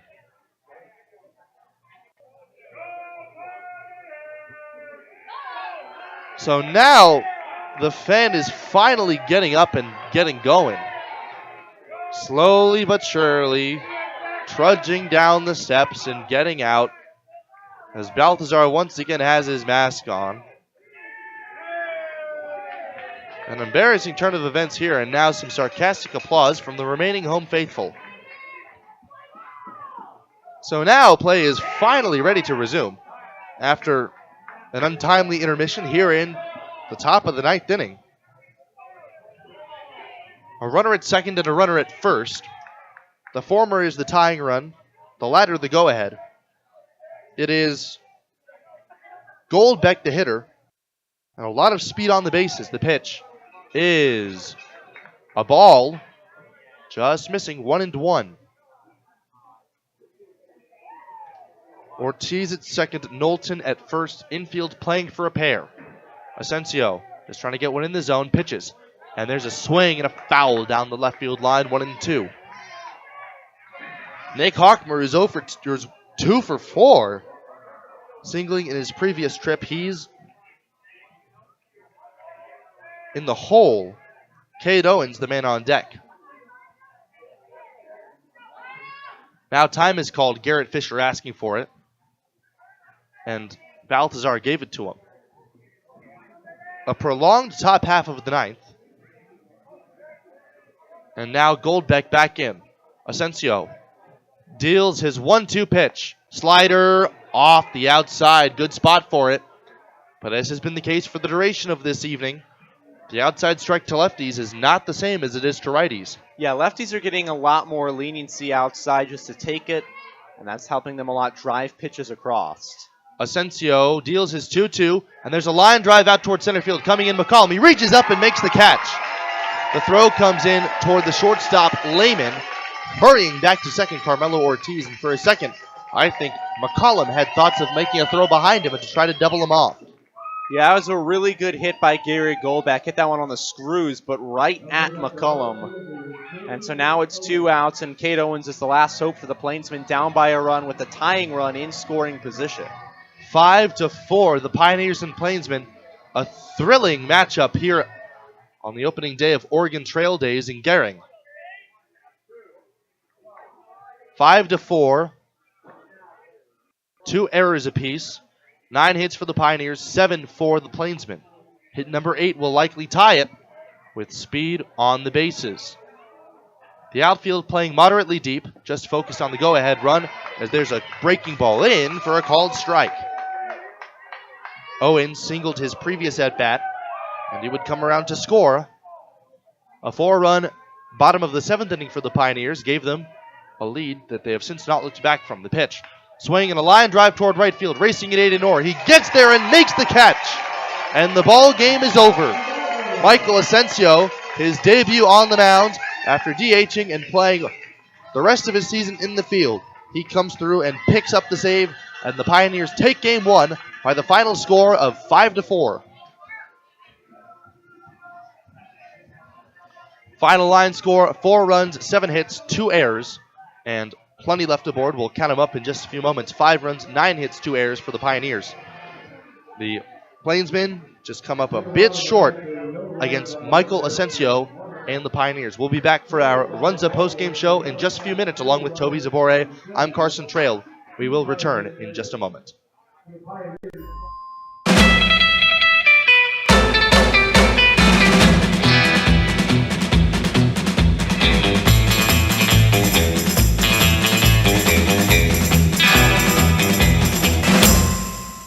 We can sum up McDonald's new crispy chicken sandwich in one word. Crispy. But also juicy and tender. Okay, it's crispy, juicy, tender. All one word. But then also pickle. Oh, and potato bun, which is 2 words. Okay, we can't sum up our new crispy chicken sandwich in one word, so you'll just have to try it to understand it. Order ahead on the McDonald's app at participating McDonald's. Ba-da-ba-ba-ba.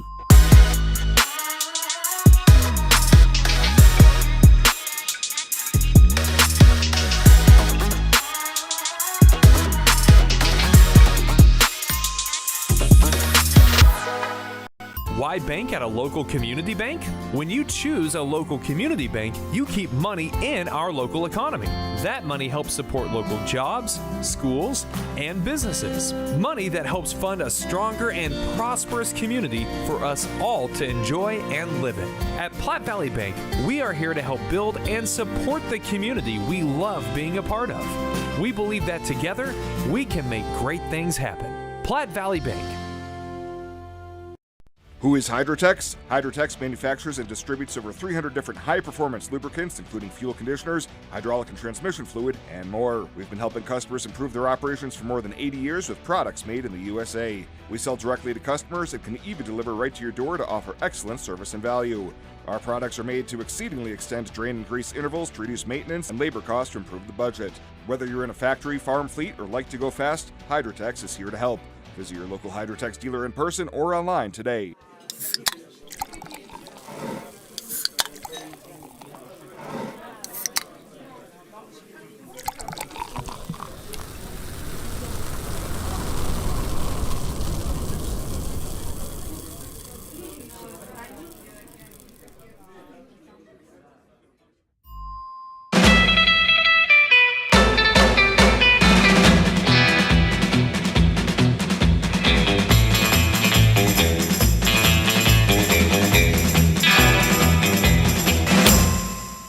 We can sum up McDonald's new crispy chicken sandwich in one word. Crispy. But also juicy and tender. Okay, it's crispy, juicy, tender. All one word. But then also pickle. Oh, and potato bun, which is 2 words. Okay, we can't sum up our new crispy chicken sandwich in one word, so you'll just have to try it to understand it. Order ahead on the McDonald's app at participating McDonald's. Ba-da-ba-ba-ba.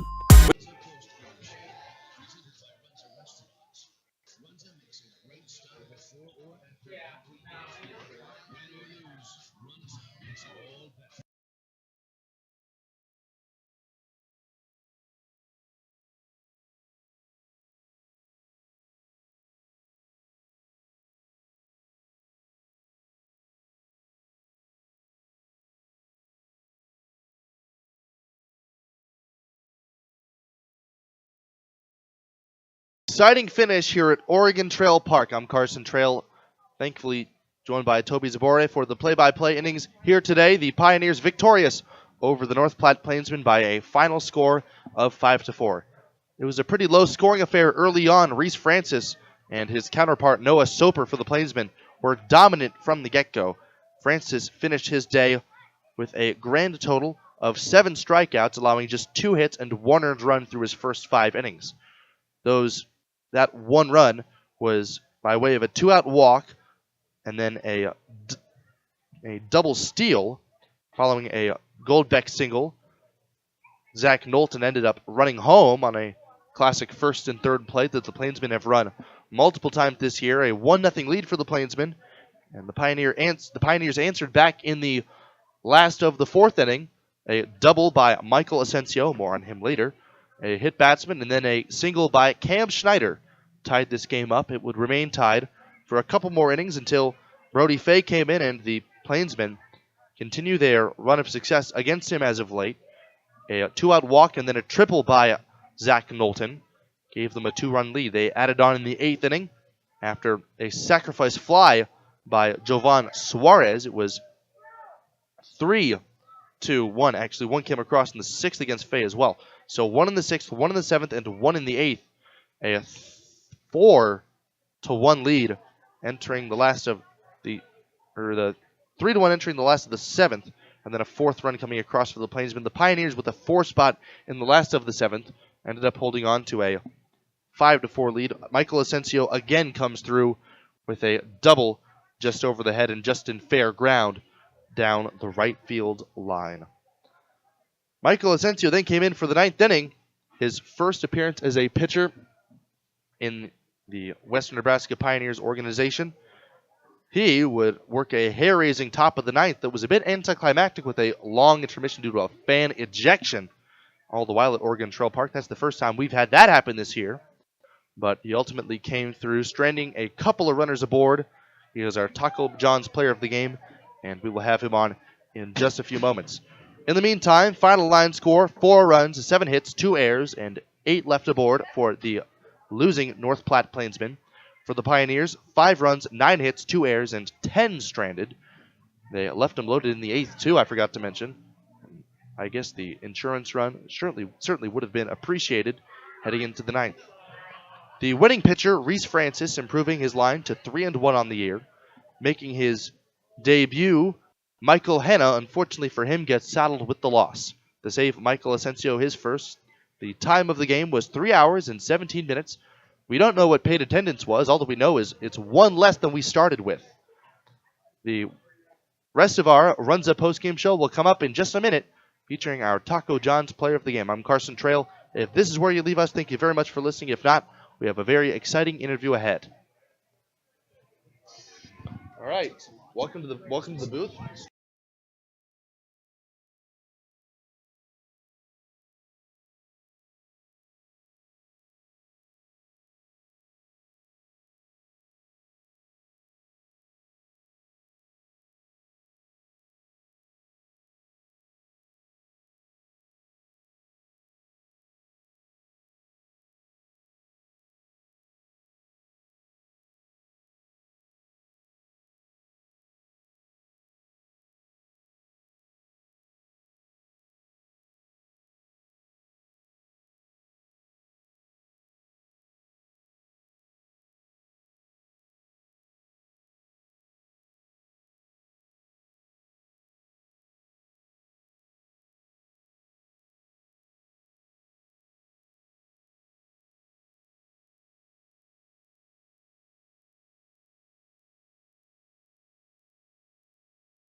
Have our Taco John's player of the game with the Pioneers victorious we have a very clear-cut candidate, and we have the pleasure of welcoming Michael Asensio to the broadcast booth. Mike, can you hear us? Yep, I can hear you good.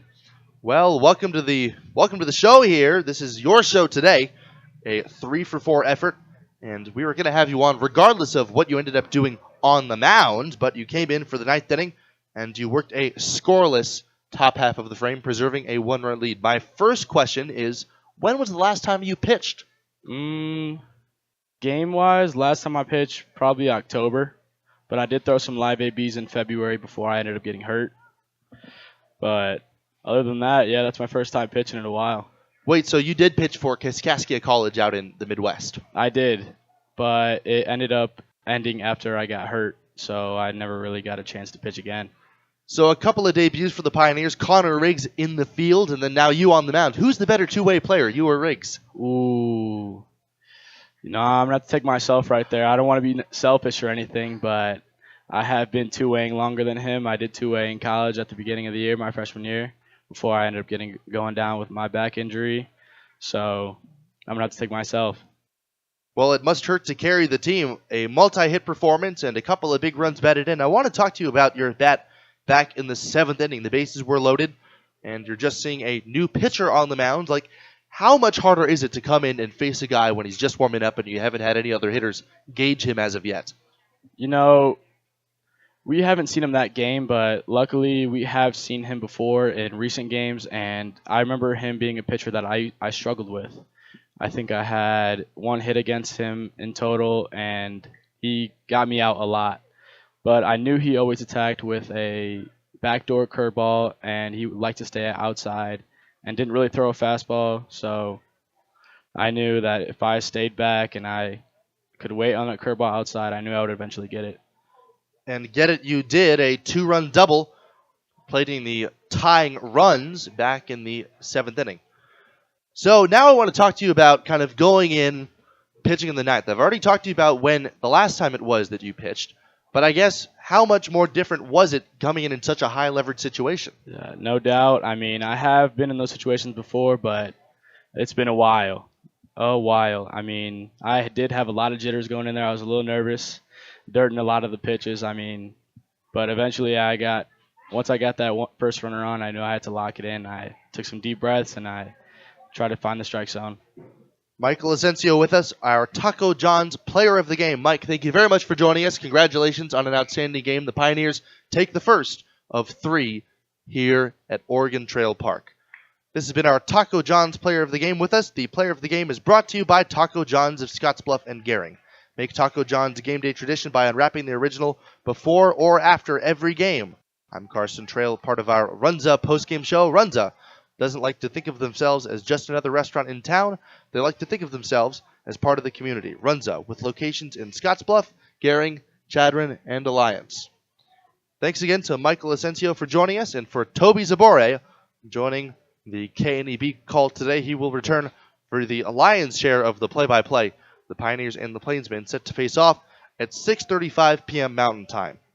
Couple of games left on the docket, part of a 6-game homestand. RT Blumenshine will take the ball for Brandon Nelson and the Pioneers against Anthony Comfort, with the Sunday starters as of yet to be announced.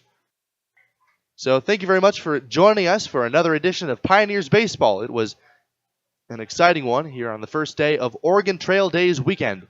We hope to see you around. The parades and the festivities still going on for the duration of this weekend. While you're at it, come stop by Oregon Trail Park or listen in on KNEB.